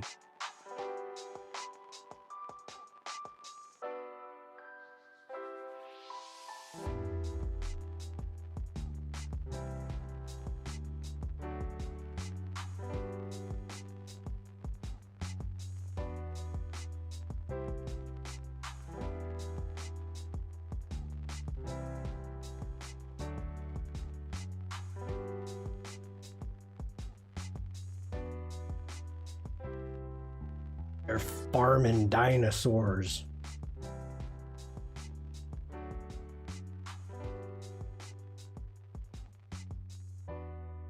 We were chatting, the missus and myself, while we were sitting here. Can you firefly in some dinosaurs? I could. Would I? No. I would not. We were kind of looking at these areas and we're like, oh, you know, it's scary to think about mudslides. We were, Mrs. Shawn and I were in Italy down on the coast, and we were caught in a couple mudslides, small ones, but like one of them actually closed a road out, so we had to get around. We drove through a couple mudslides. It was pretty vicious. Like people were killed, and so we're on this trip, and we're sitting here having lunch, and we're looking at these cliffs, these hills, these mountains, and thinking of the mudslides. And I'm like, well, considering that families have probably lived in this valley for thousands of years, or 1,000 years, maybe more, they probably know where to have their houses. Like, they don't have houses over in this region.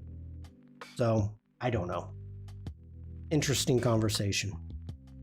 All right, so we've got a sawmill with a stream.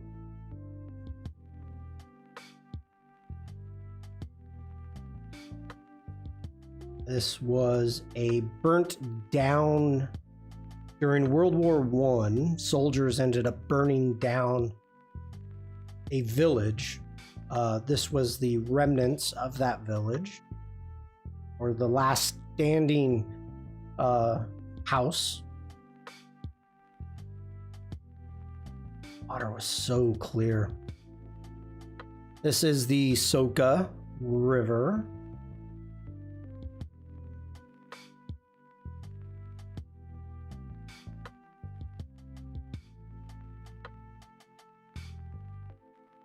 Wow.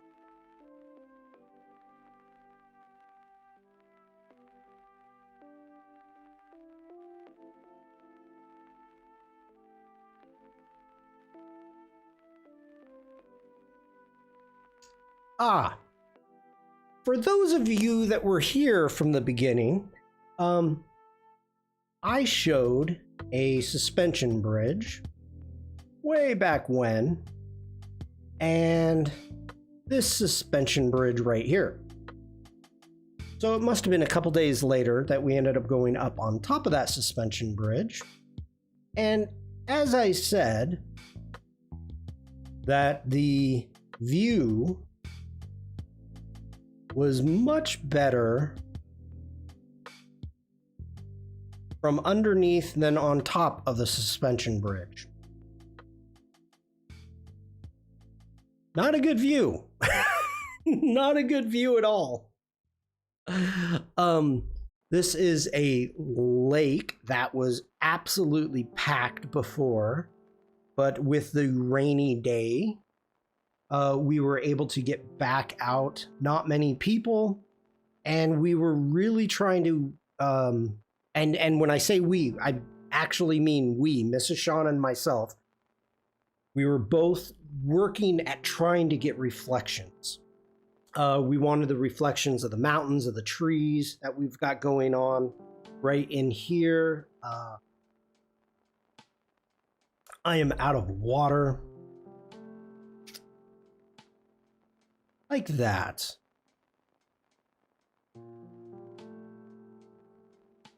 Trying to get... Yeah, that one... Okay, that one's kind of cool. That's kind of cool. We'll try that. Oh, that's gorgeous. Okay, I've got a question for you, chat. It's getting to be time. Would you like me to keep going for a little bit? Let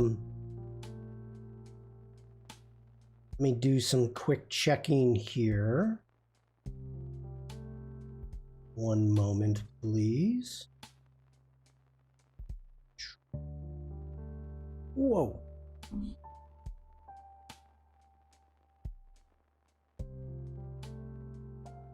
Okay.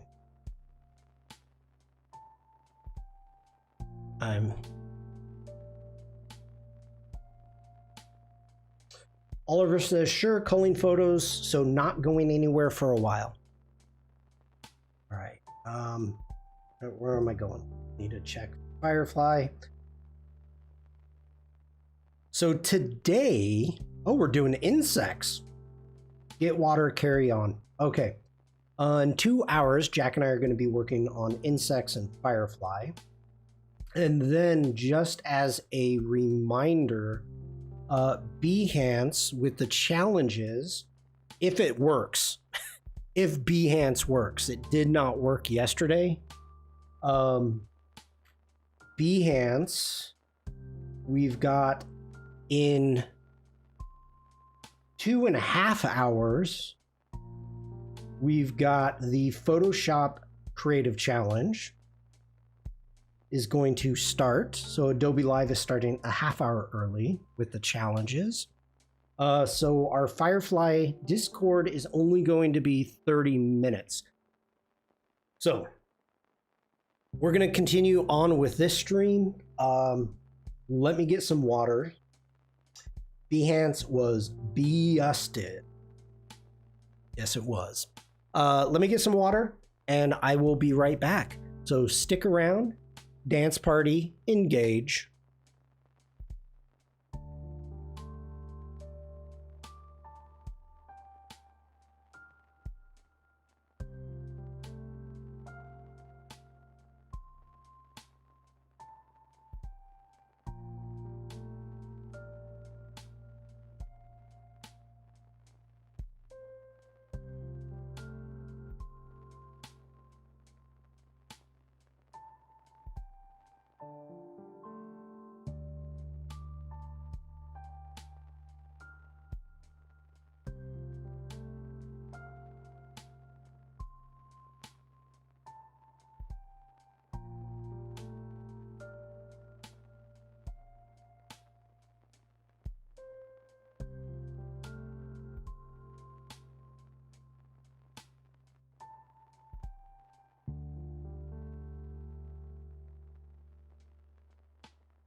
Thank you so much for the dance party. What do we got going here? No emoji dance, no emoji dance, no emoji dance. That's funny. Stian dances awkwardly in the corner. I doubt that, Stian. I bet you got the moves, like Jagger. I bet you do. That's my guess.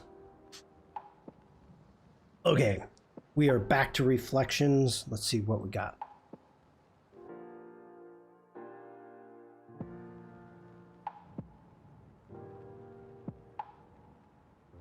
All right.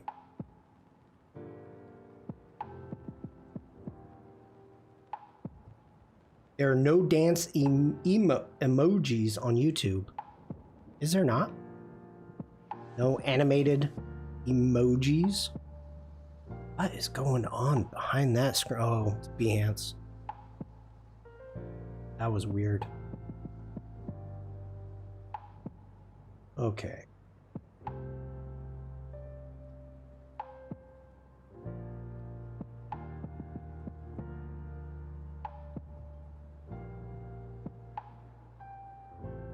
So that's what it looks like for those of us who aren't on Twitch. That's okay. I mean, it's Rick, you have to remember, you know, you may miss the dance party, but the important thing is you get to see all of chat. That's the important thing. That's why I pay the money for Restream. Is for you. Which really, come on. Which is more important? Seeing all of chat in one place, making it easy for me and easy for you to stay connected with everybody, or dancing emotes? Come on.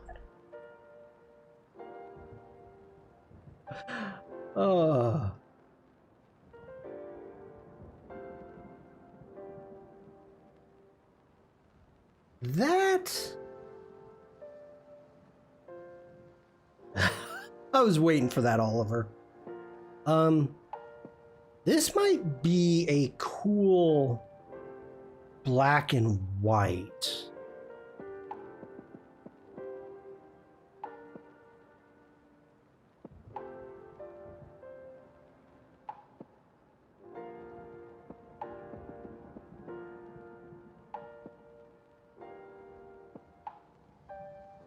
That might be. Let's hit D for develop. Let's go in black and white. Tony. Good to see you, Tony. I hope you had a great weekend. Pixie Pew was speaking very highly of you on her stream yesterday.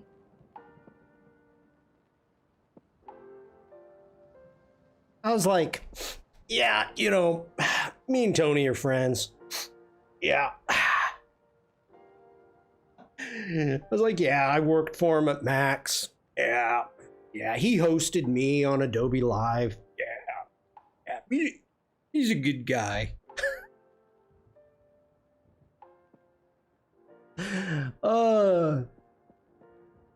Tony is emoting from YouTube.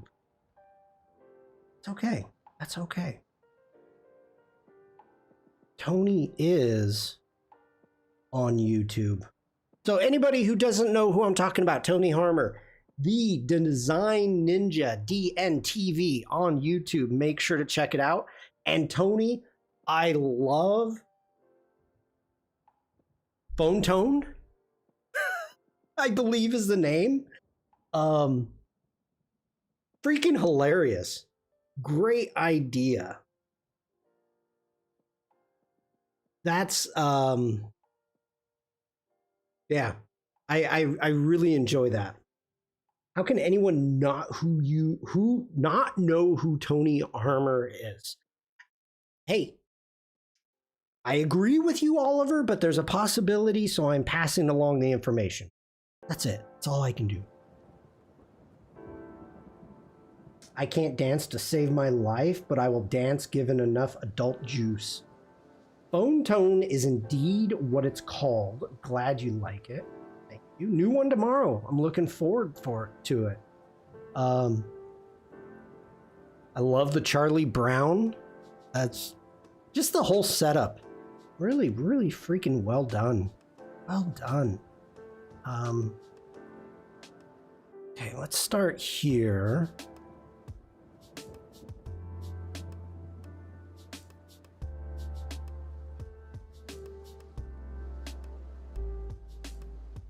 I do need to check something. Since it rained, I agree Devlin, phone tone is hilarious. Get out of this.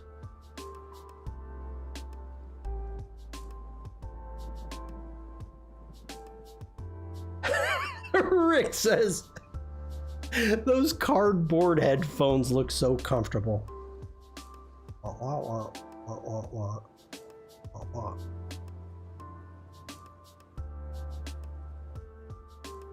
They actually, we've got, okay, let's get in here. Let's grab a mask. Let's grab a sky mask. Let's go ahead, bring down those highlights. Oh yeah. Yup. I am digging that. I am digging that. We are going to open up. Nope, that was too much. Bring our whites down just a bit. Let's do maybe just a touch of dehaze. Ooh, that is looking good. Okay, we got that. Back into our sliders. Still want to open up trees just a little bit. Now, what I'm going to do is we're going to take the texture down. We're going to bring down the clarity.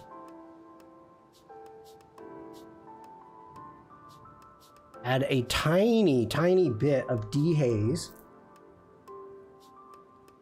As you'll see soon, some of the equipment actually works.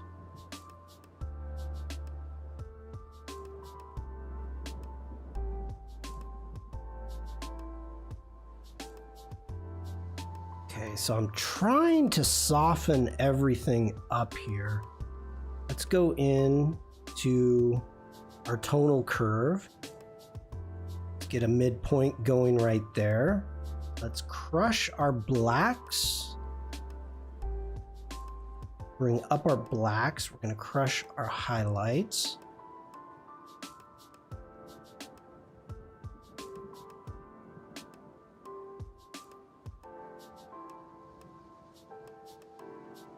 Don't want... Okay.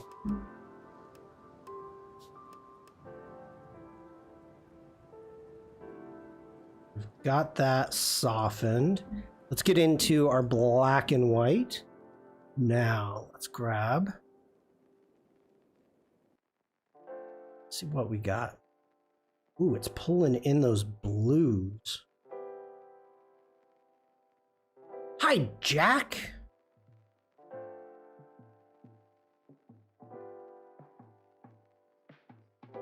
Now, I need to be careful what I'm doing here because obviously, if we are trying to bring in more of the sky, we have to make sure that we're also bringing it in here, down in this area.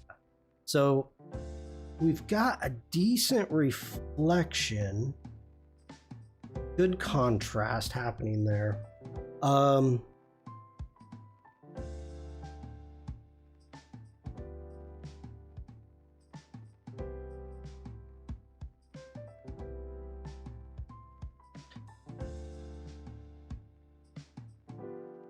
We need to crop this down. Let's go in. Yeah, there we go. Okay.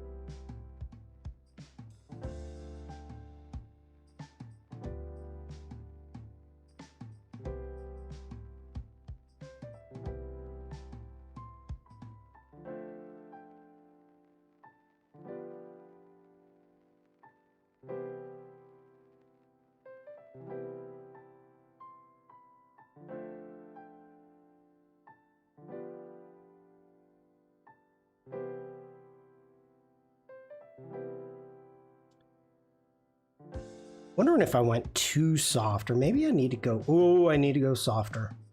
I need to go softer. That's. If you're gonna do it right. Oh, there we go. There we go.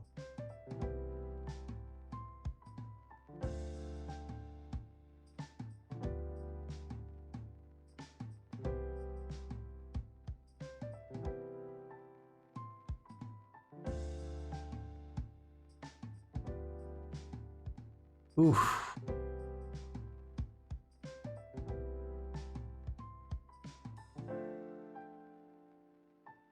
Okay, I went too far with the contrast. A little bit of it back.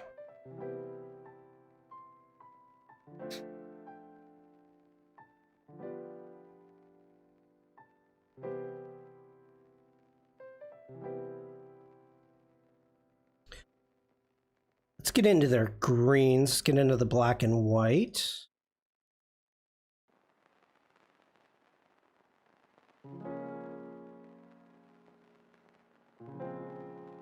Jack says, Corey and I are alternating nights with the puppy, and last night was mine. I think I got 4 hours of sleep. Oh no. Oh no. All that puppy love.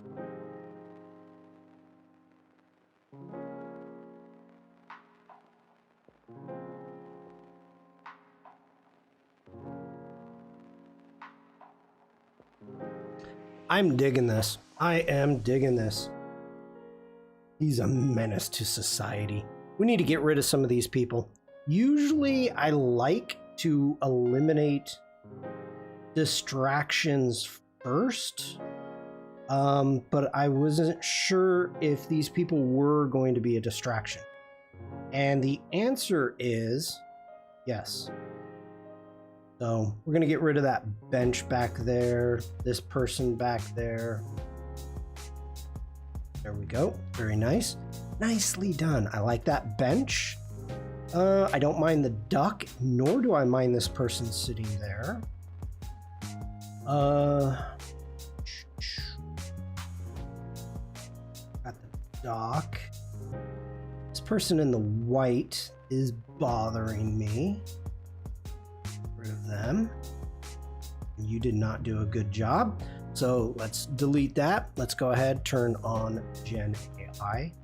And if I'm gonna do Gen AI, let's just get rid of them all in one go. Just get out of here. Remove. Hi, Penny. Let's check out our variations. Hope you're doing well. Yep, I like 3. That's good. Going. I don't mind those 3 people, nor do I mind the bench. Okay.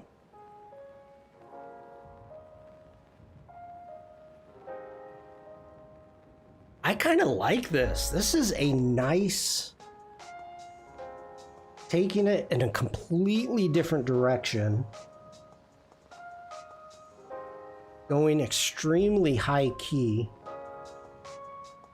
I'm digging this. I don't think we need a vignette.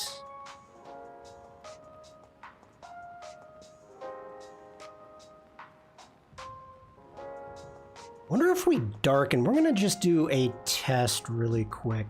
Let's add a linear gradient. Grab that, bring that up here.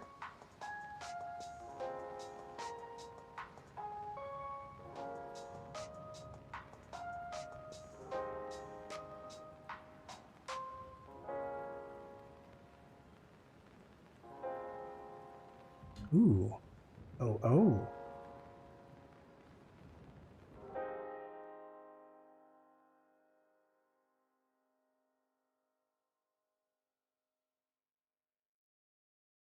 I'm liking that.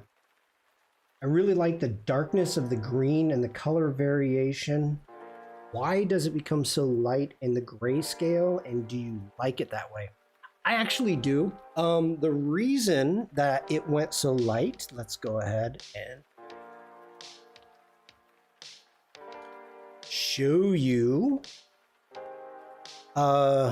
Getting back into here, going into our black and white mixer, you can see that I lightened up our greens quite a bit. In the before and after, I didn't like the dark. I didn't like the dark green. Now, the thing is, of course, as you know, Devlin, let's go ahead, grab that. Let's create a virtual copy and let's take that, hit D for develop and reset, and we can set everything back. So we've got a color version and we've got our black and white. Now, Frank, hello.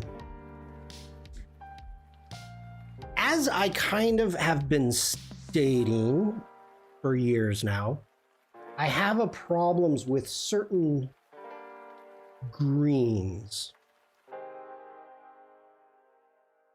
I don't know why. Also, Jack says, for better or worse, the neighbors are having tree work done. It never ends here. I'll try to minimize them.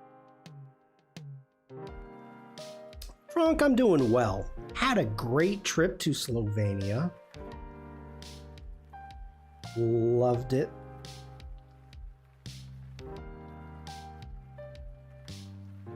The only thing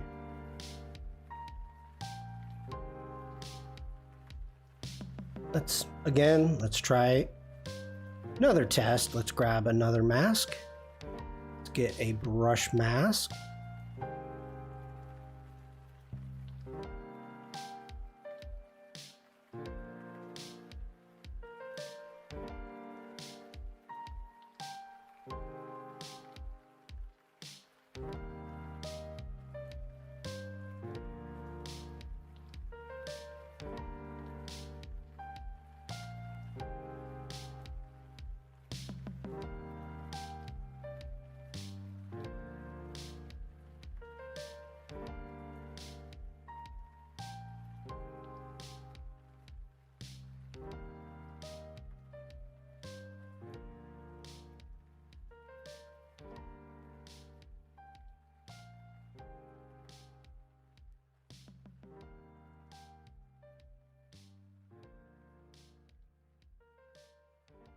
What I've got on the settings for this.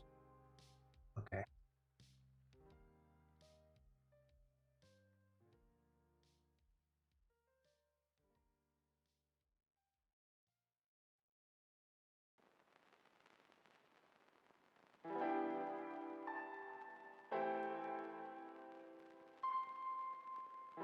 Oh, get back here. I didn't mean to move you.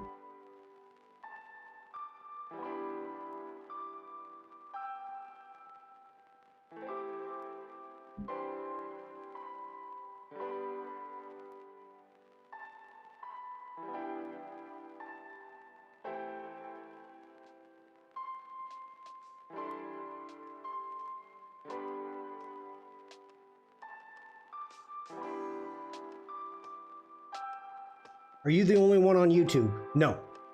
You shouldn't be. Rick is on YouTube. Tony is on YouTube.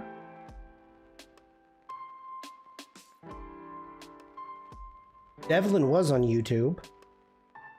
So no. We're also getting hit with some hardcore spam this morning in the Firefly Discord. The auto mod is catching it, but it's pretty crazy. Yeah.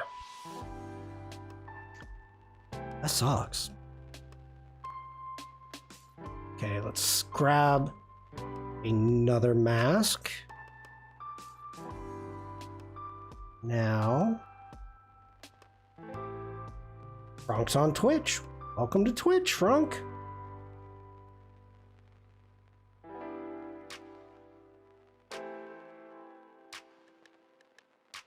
Doing a bit of dodge and burning here.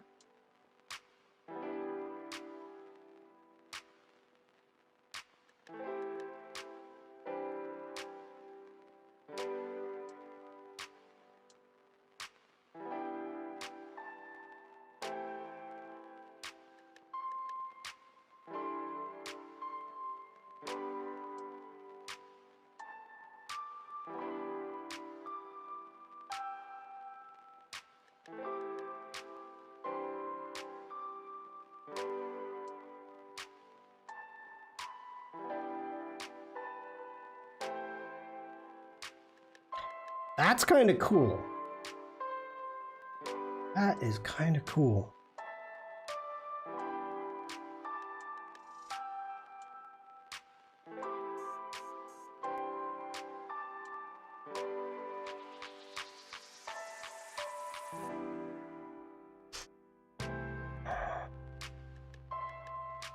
I do want cake.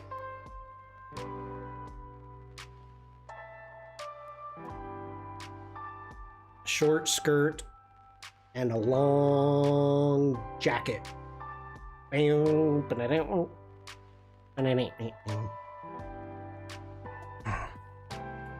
love me some cake. I do.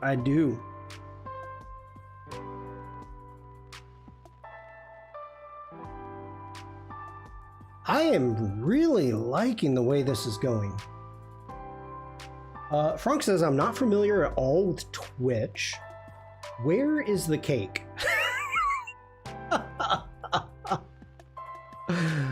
Oh, that's funny.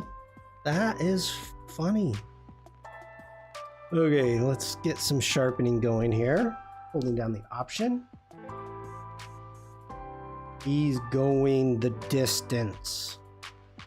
He's going for speed. I'm gonna get auto modded, or I'm gonna get a copyright strike because I sing so good. Great picture, by the way. Thank you, Frank. I'm trying something that I haven't done in a long time, and I think I want to start getting back into black and white. Pitch perfect. I saw them live in like 2000. The year. Okay, that one is good to go. Let's continue on.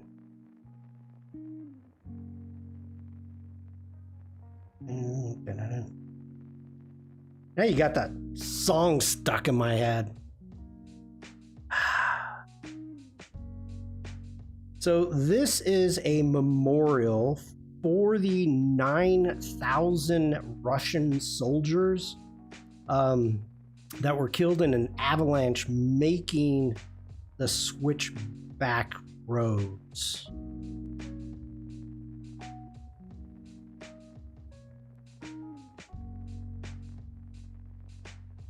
Nothing's jumping out at me. He's going the distance.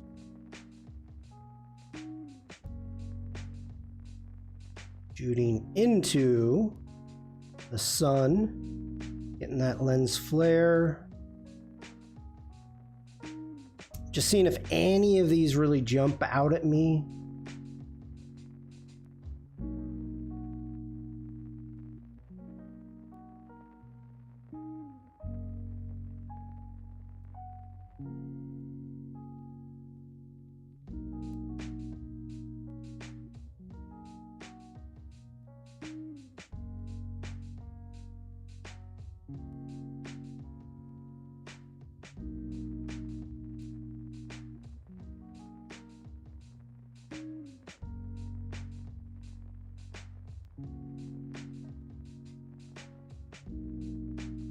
So for those of you that do not know, in Slovenia, there's a absolute ton of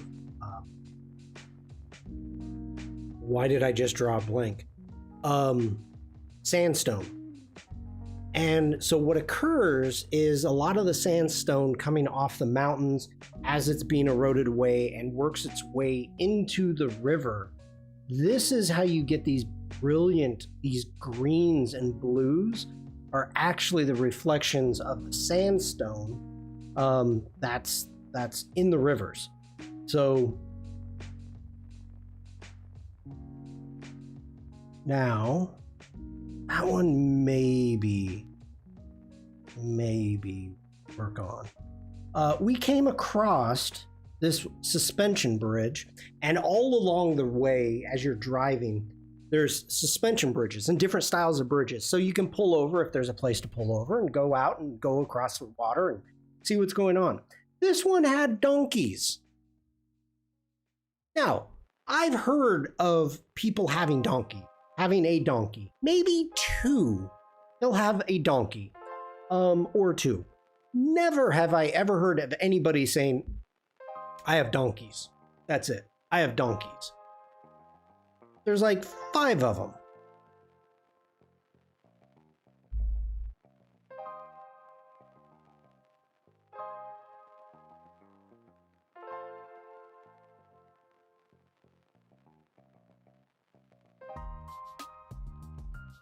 God, the water just looks fake. It's so gorgeous.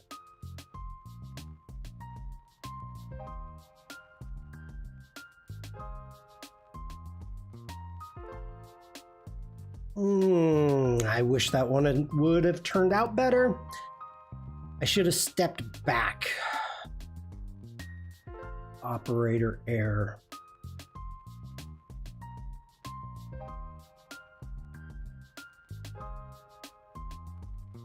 Why am I shooting HDR here?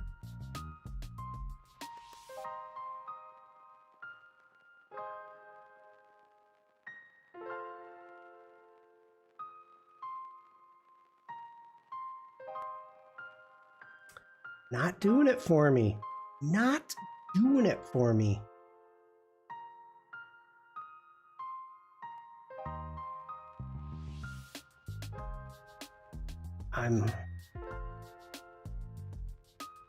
Okay, this one, yes, please. That one we're gonna work on at some point.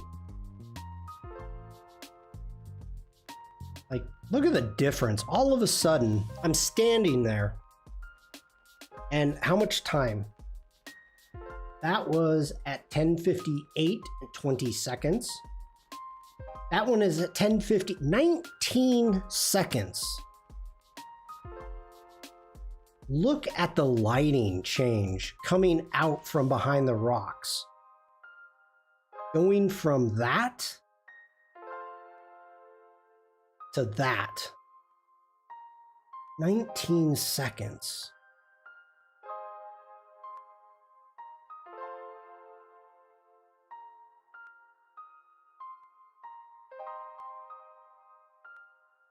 You gotta be freaking ready. Whoa. We got a holy shnikes from Bruce. Bam. I agree, Penny. The blues of the water are so unique. I don't know how rare it is, like, throughout the world. You know, this isn't the only place in the world with sandstone, but it is gorgeous. And here is something that was a bit disappointing. As we're driving down, like this water is just so gorgeous. We come to an area, and I think it was a concrete plant. I'm assuming concrete factory. From that point on, the water was so foggy. The color, the beautiful color was gone. It was like, okay. Hi, Uma.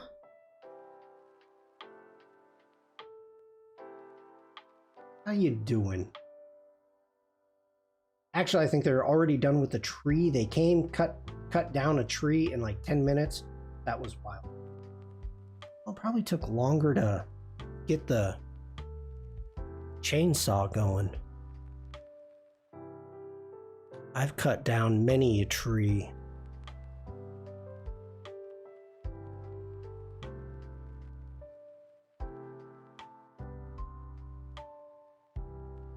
I think I like that one. We got some people up here we'll need to remove.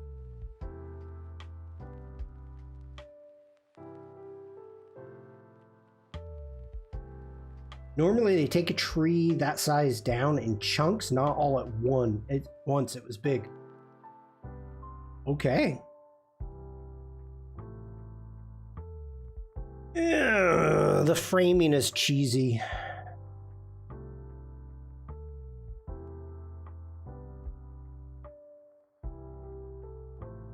I don't even remember this waterfall. Oh my God, yes, I remember this waterfall. Okay. Oh my gosh. So this waterfall is huge. This waterfall is massive. And we came hiking down. We had to hike quite a ways. And we get down and it is just, you know, the day before it was really rainy. We were talking about, you know, possible flash floods, stuff like that. We come down and I'm like, oh my gosh, I had to cover up my camera. My camera's waterproof and this actually scared me. And so I was having to cover everything up. And at this location where we're standing is the only place to stand and not get soaking wet. There was so much water that was rushing off this that it was like, holy cow. It was nuts. Did I get any of this? Nah, I got camera shake. Not bad. Not bad camera shake. What did I shoot this at? 1/20th of a second. 23 millimeter. Close. Boom. Oh, we got a "we're lurking" from Frank. Thank you, Frank. I like the "we're lurking." I do. That one is looking better. So we'll work on that one.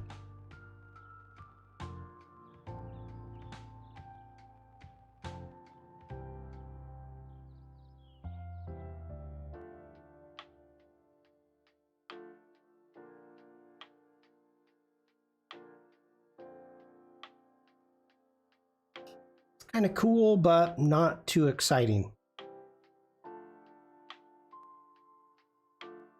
Turned out nice. For being handheld, not bad, not bad.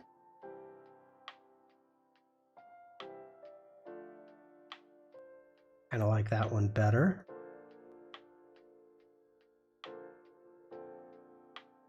Frank says, still learning, don't even know what those points are. What do they do?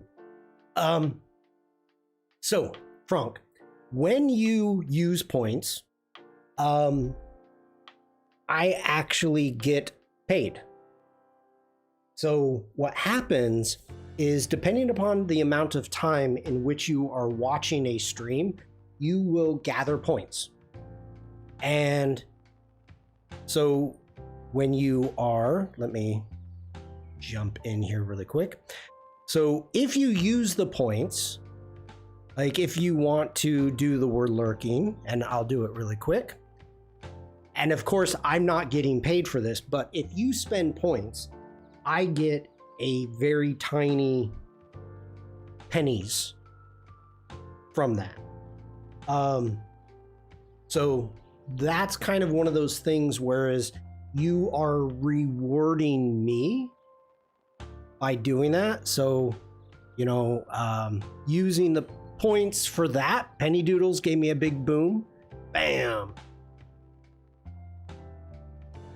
So that's kind of the way it works. On Penny's stream, I'm not gonna do this.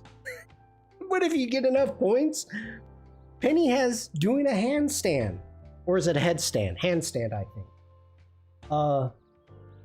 You getting paid from points? Isn't it bits? Bits, yes. Bits, yes. Oliver redeemed the handstand. Was it clipped? Yes, fractions of pennies. What's the old pirate? The 8-bit? 8-bit. Pieces of 8. That's kind of what it is.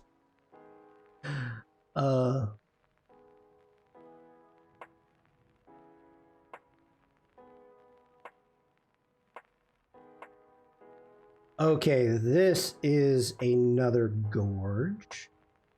Bruce's handstand. 8 pieces of whatever we had in our pocket. This is a beautiful gorge. Like that. I even like the person. Not that person. You're gonna be going. That's nice. Maybe get rid of the people. Be gone with you. Love the foam. Yeah.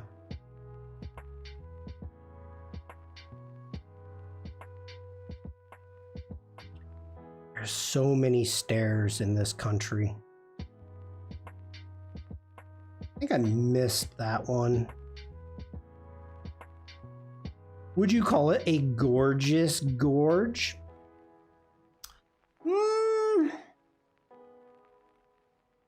I've been to better. I've been to better. So to kind of give you a background, so many stairs. So first off, we came in, and as you can see, we're up above the gorge.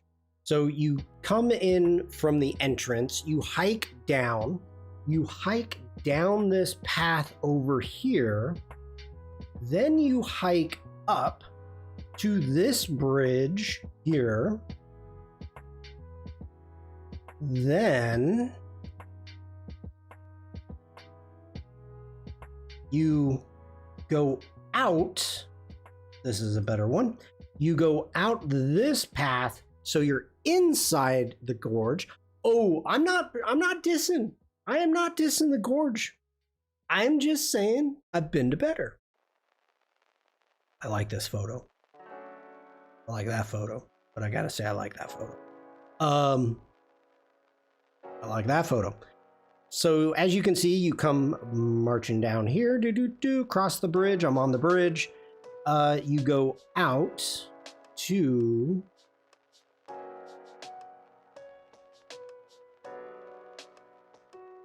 inside the gorge, throwing the gorge shade. That's kind of cool. You can see people are standing right there. You're hiking down.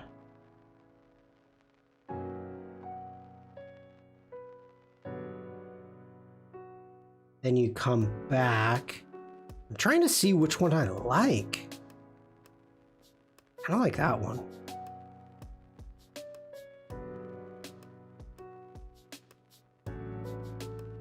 Yeah. Then you come back and you start hiking up. And that's just of a village, the next village. So this is where you started. You come down, you hike, you go across the bridge. Then you start going up. There's the bridge. You work your way up. So many stairs. Ugh.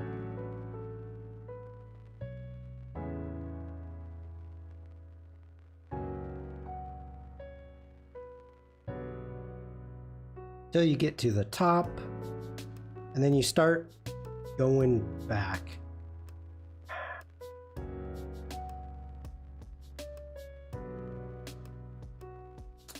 Yeah. I'm not a fan. Not a fan. Okay.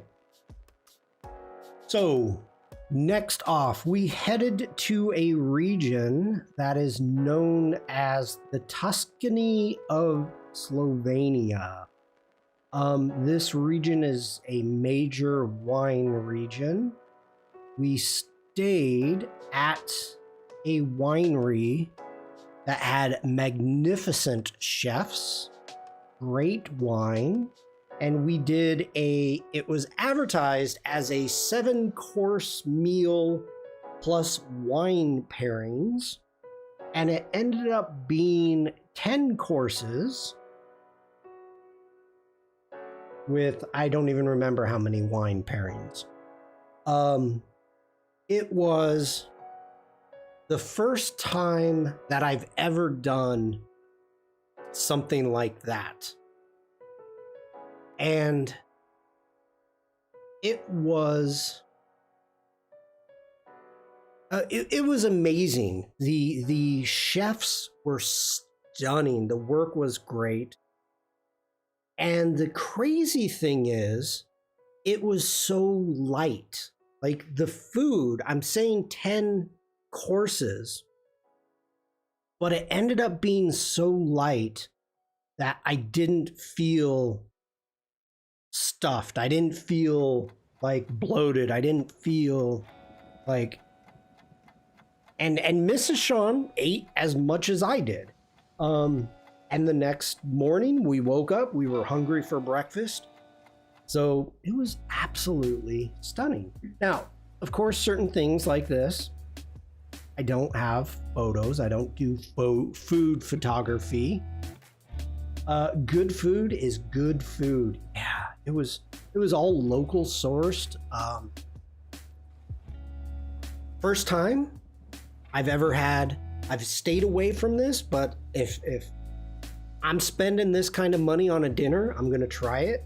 I had tartare. I'm like, let's do it. I had to ask the owner. She brought it over, she put it down, and this was, I think we're maybe into course 3. And well, Stian, with a glass of champagne. We didn't have any sect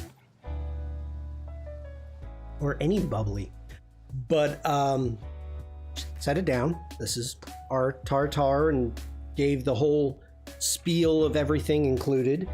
And I'm like, excuse me, I'd never had tartare before.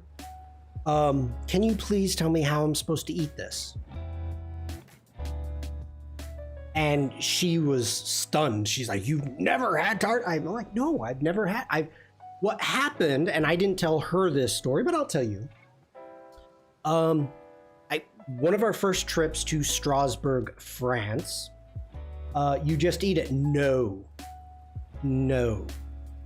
Go to Strasbourg, France, and we go out to dinner, starving, and these waitress, they were quite snobby. They literally took the Americans and put them up in the balcony away from everybody. It was quite funny. So she came around, took my order, and I'm like, I'll have the steak tartare. And she's like, no, you won't. You don't know what that is. And I'm like, okay, what is it? And she told me, and I said, you're right. I'm not going to have it. So I didn't get it. And since then, I have not had it.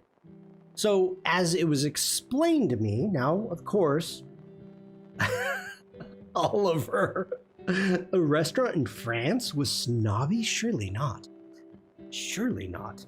I did take my fork and do a little taste of it. Oh, okay. So when it was explained to me how to eat it with bread and the, I'm like, oh, so like it's a pate. Think of it as a pate. And she's like, yes, that's perfect. I'm like, oh, okay, no problem. So, yeah. But had some of the best food. And it was the amazing thing. It was something, even the dessert, they did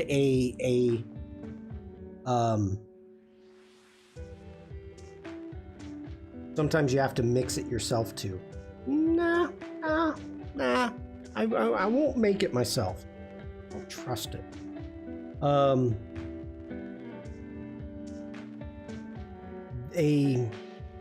Why am I drawing a blank now?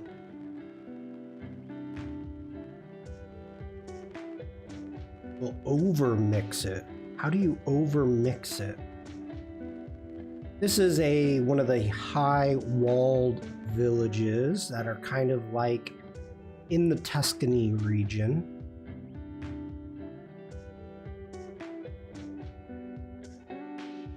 Did you get the whole egg yolk on top? If so, it wasn't really mixed. No, there. Shawn. This was a 10-course meal. Like, it was literally like the size of this coin and about that much. It was not much. Oh my God, Bruce. So they had a concentrated red wine drizzled on the plate. That was so stunning. Okay, so the dessert. There was a pre-dessert. No, I've never heard of a pre-dessert. So there was a pre-dessert and then the dessert. And the pre-dessert was like a flan. Very super nice. So nice. And then the dessert was a chocolate, not a brownie. It was kind of like a brownie. No, I've never heard of pre-dessert. I'm not snooty like all of you. I'm just me. It was a brown, like a brownie, but super thin and light. So a chocolate bar with like these things on them, and then the drizzled. So when you eat it, you take it and you run it through the drizzled concentrated red wine, and it was just like, oh, so good. So good. I watch Great British Menu. It's one of the courses on there. Okay. Shawn says, I've had pre-dessert, and I know it's called something in French. Not sure what it is. I'm into second breakfasts. Now, I've heard of that. Let's go ahead. Ooh, what did I just do?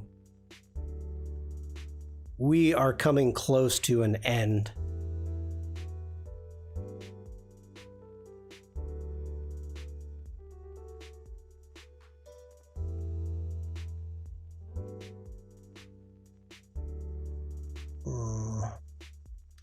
Okay, now we are on to castle.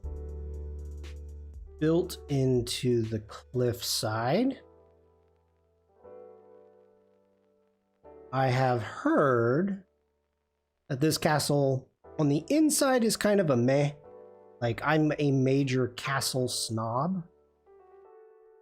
So anybody that says, the castle's kind of meh, I'm not even going to spend my time or money going into it.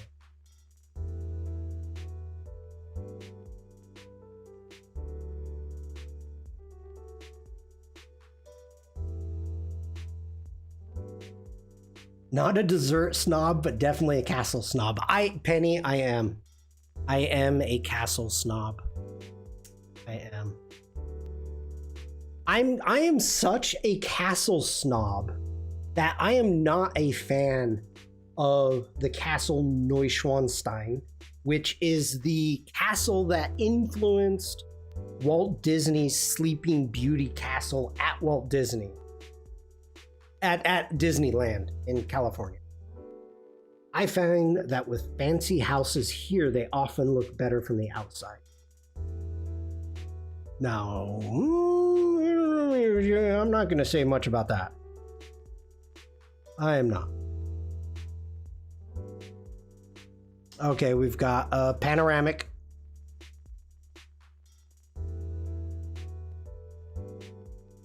How far did I go? That's pretty far. Let's go here.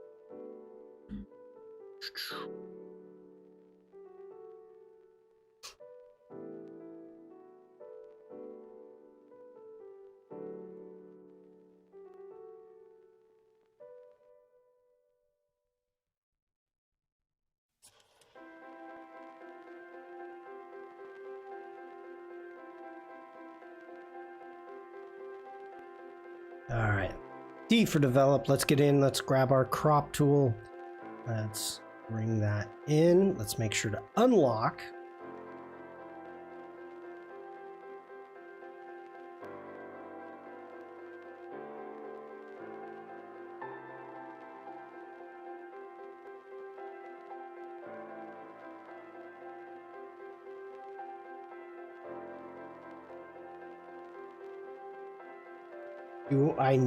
Do I know Arcasson Castle?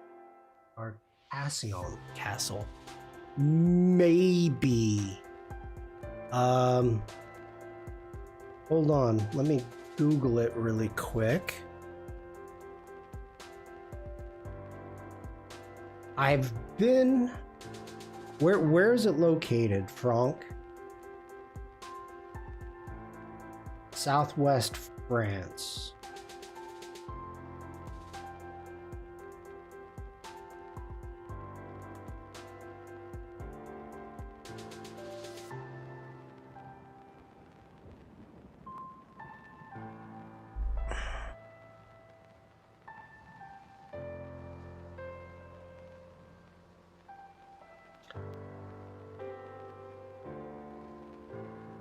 I think I have been.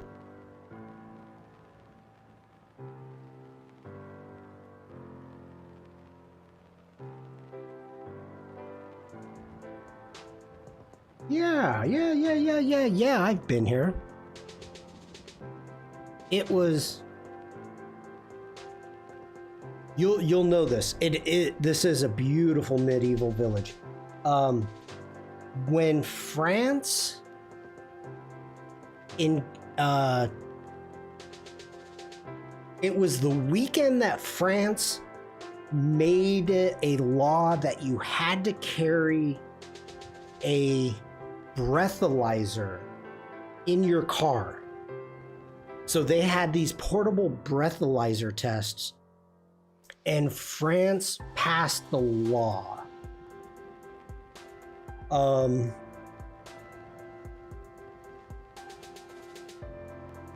And so we went into France, and we went to the gas stations looking for it, and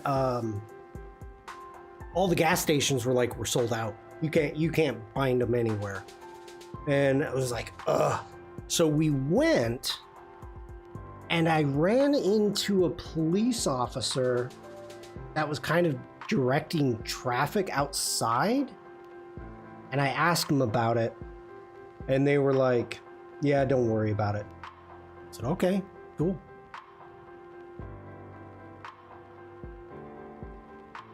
Now, I'm not comparing, because this is not apples to oranges.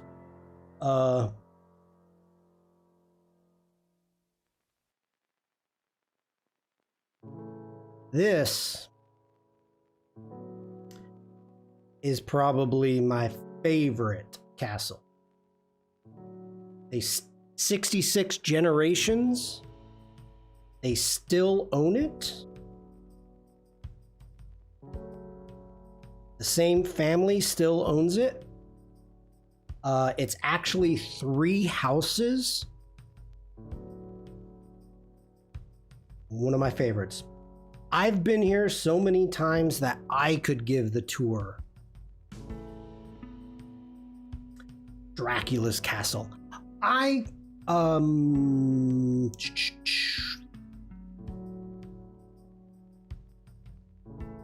When we went,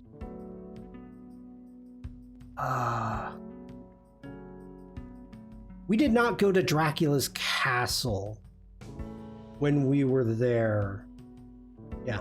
Anyway, Yeah, so the family, when you go to visit, because the family still, like, they use it as almost as an apartment. Is there water further below? Curious. Yes, the Eltz River is actually surrounded it. It goes around it. Here. So you can see the river right here. It actually goes around it like that and continues on. Where is it? In the Mosel. Or Moselle, as you may say it, Franck. But I say Mosel because it's like Kozel. It was never bombed by Napoleon. It was never conquered by Napoleon. But I've met, well, unfortunately, the grandfather and Mosel, Germany, Franck. The grandmother and grandfather who I've met, both of them passed away. The doctor,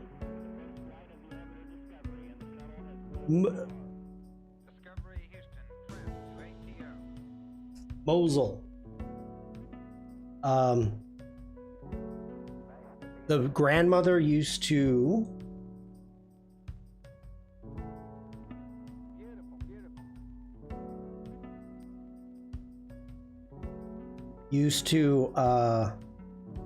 do flowers.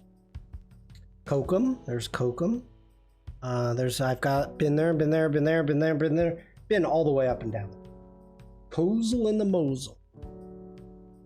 Well, no, the town Kozel is north. It's up by Denmark. It's on the Denmark border. So, okay, I really gotta. You guys are distracting me. 3.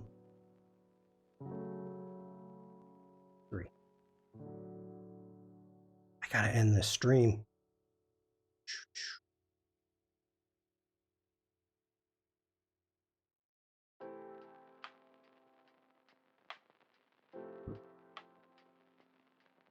Yep, the other side of the border, Franck. Got it. This is the only photo of that cave system that I was talking about, one of the world's largest, that I could take. When you left, the guy's like, okay, you can take a photo. That's it. Thanks, buddy. Thanks a lot. Okay. Oh, Penny, if you were not here for the cave, hold on. I'm not going to redo everything, but if you are interested, you can actually... One moment, please.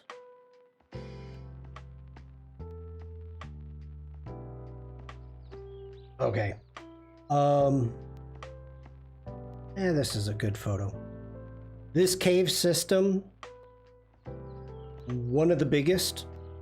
So if you want, I was not allowed to take any photos, but I wanted to talk about it because it was absolutely amazing.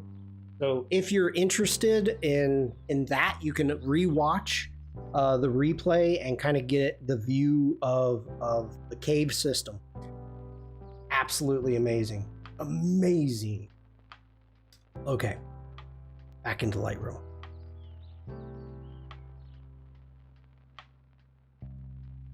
I don't even remember where this double waterfall is. Oh, yeah. This is hiking back from the cave. I kind of like that. We're going to see what we can do with that. Another cave. Thanks. Okay, so we are in Peron. It's a port town that used to be owned by Venice.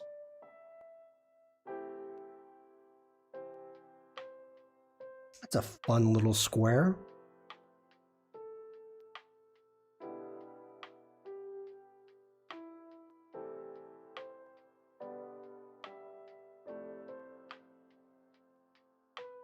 I'm liking that. This was really a cool square because it was like the kids ran it. They were all playing soccer or football. Thank you, Alessandra. And nobody was like, "Hey, get away. You can't play football here." The kids pretty much, they were riding bikes, they were having fun. It was a fun little square. All right, so we got up onto the old city wall and was taking photos from above. And, you know, this is on the Adriatic Sea, so it's definitely influenced by Italy, by Croatia. Definitely Croatia. It gives me like Dubrovnik vibes for sure. So right now I'm just kind of like flipping through, seeing if anything jumps out at me.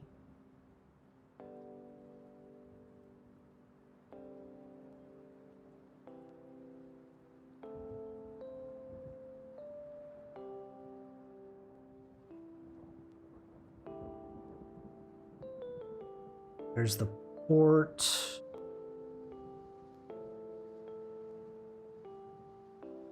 Wall. Try to do a little bit of framing, just having fun. Making sure, keep looking.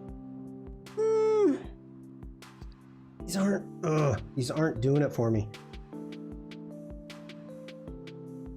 Are not.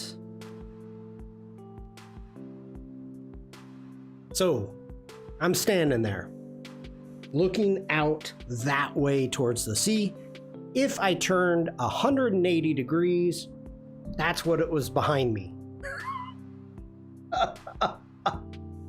I'm like, this is just so strange to me to be looking at that and then turning around and seeing that.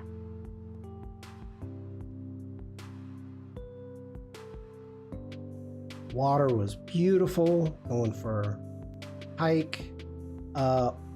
Warning, whole lot of nude beaches. So I actually don't know if I have any naked people in these shots. I hope not. That is, okay, that's a maybe. We'll see. That might make a good panorama. Coming down.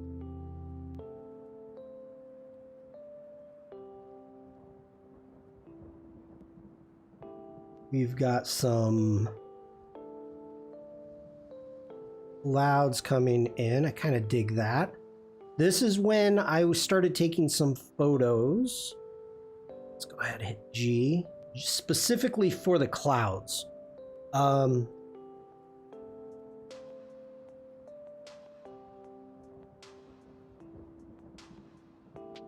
Some of these I really like.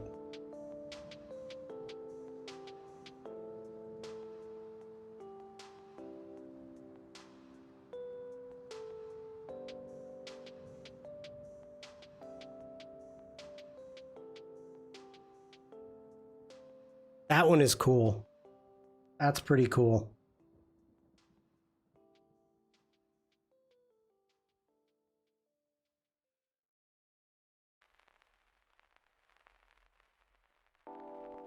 It's amazing how everybody's on the beaches.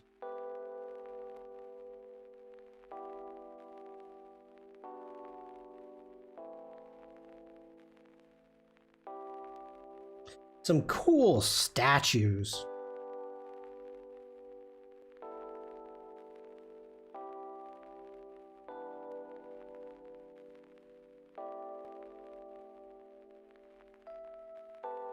That was just mainly for the texture. We got a turtle, sea turtle.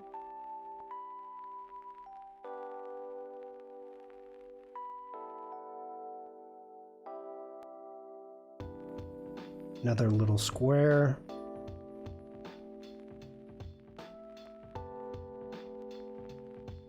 And this was just really kind of relaxing, exploring old village.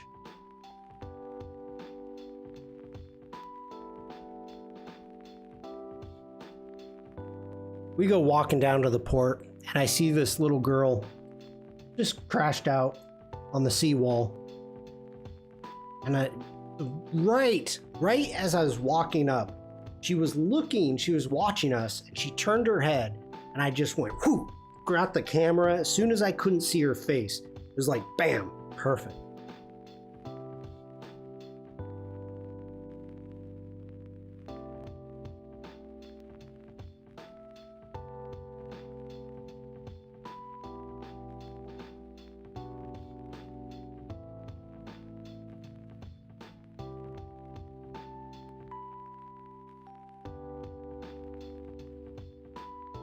Overexposed that one quite a bit. Jeez.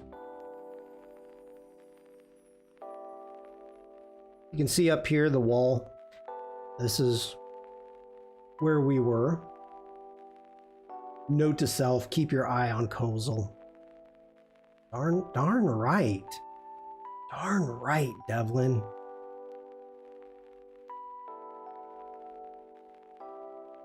There was a massive yacht when we first got into town. So there's no cars. So you got to park outside of town. Like around the corner from this cliff from down here is a parking garage. And so that's why all these people are coming in. There's the buses, but you get a 15-minute pass. If you want to come into town, drop your luggage off, stuff like that. So we were dropping our luggage off and coming back, and there was a yacht that I was like, holy snikes. I've never, and I'll preemptive holy snikes. This yacht was massive. The yacht had a dinghy on it to shuttle people. Thank you for that, Bruce. To shuttle people from the yacht to the town. And the dinghy probably held 15 to 20 people. I mean, it was massive. I was like, holy cow. Crazy yachts are crazy to see. Yeah, they are. I like this photo. I wonder if I can do something with this. Ooh, what do we got? Frank, give me a big boom. Frank, thank you for being here. I appreciate it. I appreciate your time. Thank you so much.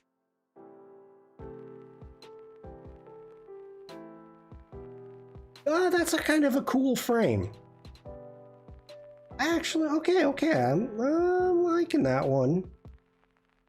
Got a little bit more interest. Down with that.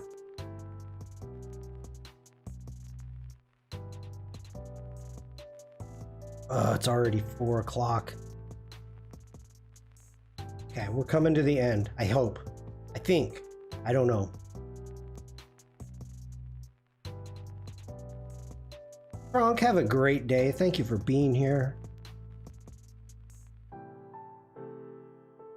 I gotta be coming to the end, don't I?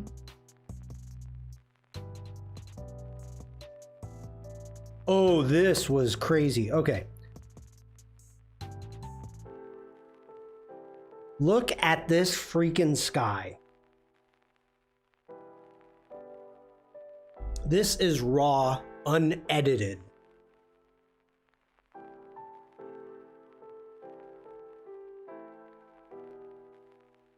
I couldn't believe this. I could not. Like,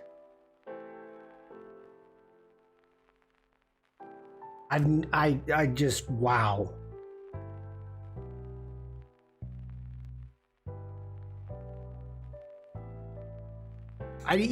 No, I think Oliver's right, a storm front. I mean, it rained, obviously. But Yeah, it was just, ooh.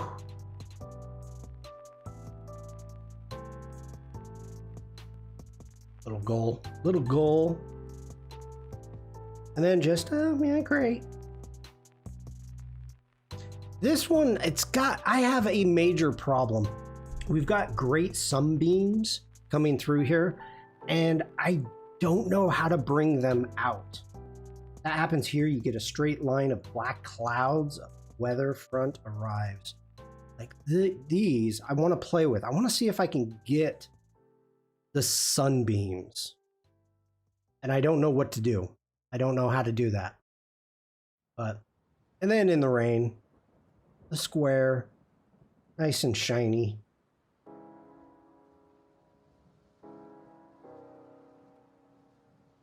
Okay. Holy snikes.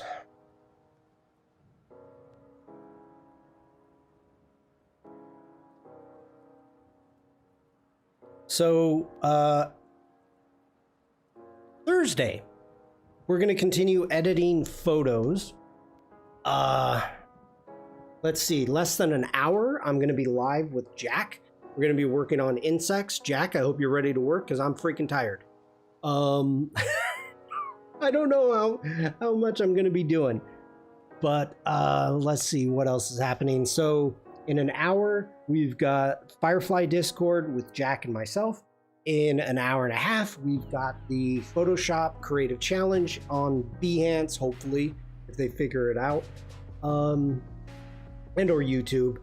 Let's see, what else? I think that's all I've got. But I want to thank you all for hanging out with me.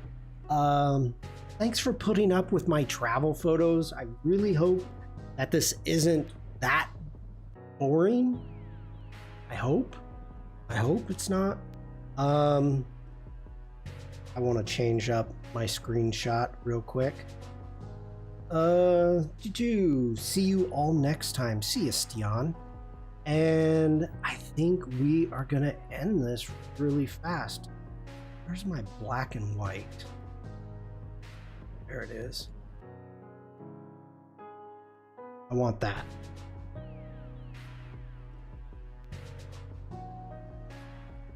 Well, you know, I hope that this isn't just, you know, the photography.